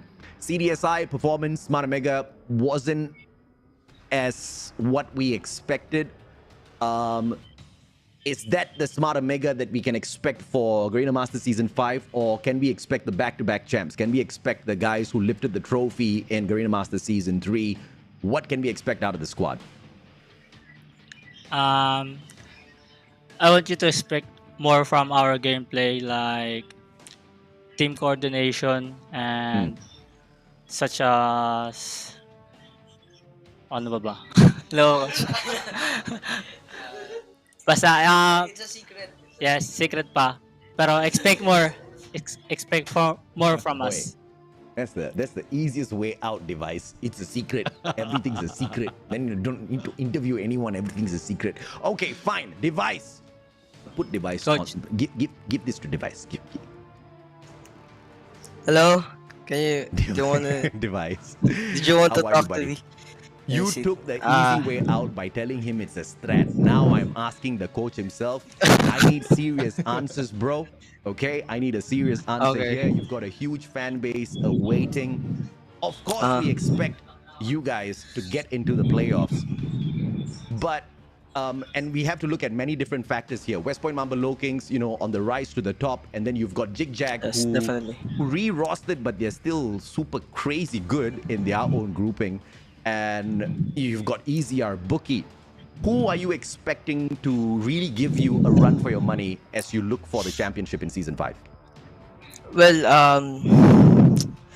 to be honest, our mindset right now is that every single team, no matter where they're from or who it is, wait, let me finish. They're a threat, but given the background, we're really looking forward to playing EZR as well as Lowkings because we played them for like the past minor tournaments. Yep. Three minor tournaments. We played both the teams, and other than them, we're really looking forward for Zigzag. Yeah. I was a little bit sad because they're in Group A, but it's okay. We hope to face them in the playoffs. He wants to get a taste of it before they get into the playoffs to get really serious, Nep. Yeah. Neptune, anything for device? Yeah, I'm good. I mean, good questions has been thought, and looking forward to more from you guys, coach, and the rest of the team. I mean, hopefully you're not going for the long route. Show Yep. everything that you have to offer in these games, and looking forward to more of what Smart Omega has in store for Garena Masters 5. Thank you very much for your time, guys. Congratulations on the win. We'll see you Thank again you. soon. Thank you so much. Thank you. Bye bye. Smart Omega, ladies and gentlemen, boys and girls, the one and only Coach Device and the whole gang, they are up in terms of spirits. They clearly are confident with themselves. And who do they see as a threat? Everybody is a threat. They're going to treat everyone equally. And dude, if I was Smart Omega, I would do the same, man. I mean, these guys keep stepping them up sometimes. And you got to take everyone seriously, right? Everybody's got the quality to really challenge them for the championship. Of course, EZR Booky has done that twice successfully. Others are getting closer and closer, Neptune. Right.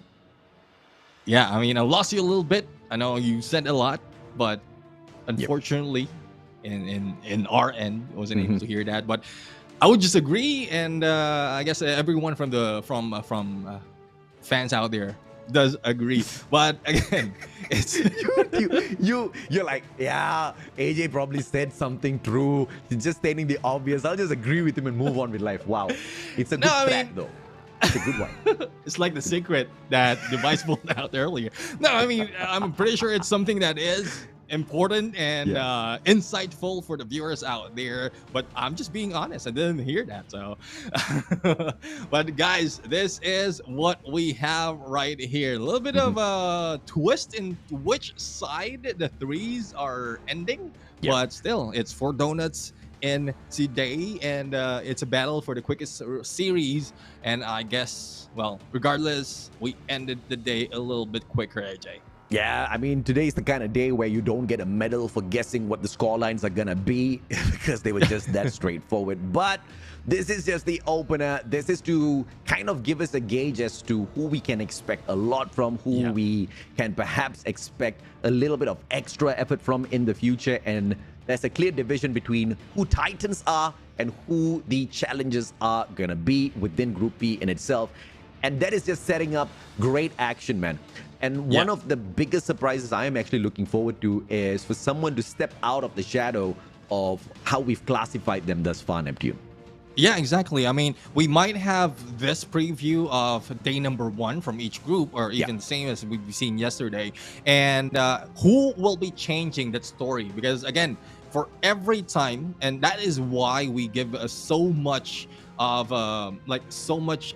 praise to West Point Mambolo Kings, because how well they keep improving. And this is a chance for those who didn't get that win to improve themselves, and as well as to show up now better than what we have on day number 1. So plenty more of days for Green Masters. Don't think that this is already over. It's just over for today, AJ. Absolutely, man. I mean, we are, of course, getting to the end of the show for day number 2, but on day 3 it continues with a little bit of a difference, where you know now what to expect out of the squads. Tomorrow the event just gets a little bit hotter. This is a long run to see who makes it through to the playoffs. We're looking for 8 teams. Once again, my name is AJ. I'm the Mustachio, down here with my brother, the one and only Neptune, the Gentleman Garcia. We're signing off. Catch you tomorrow.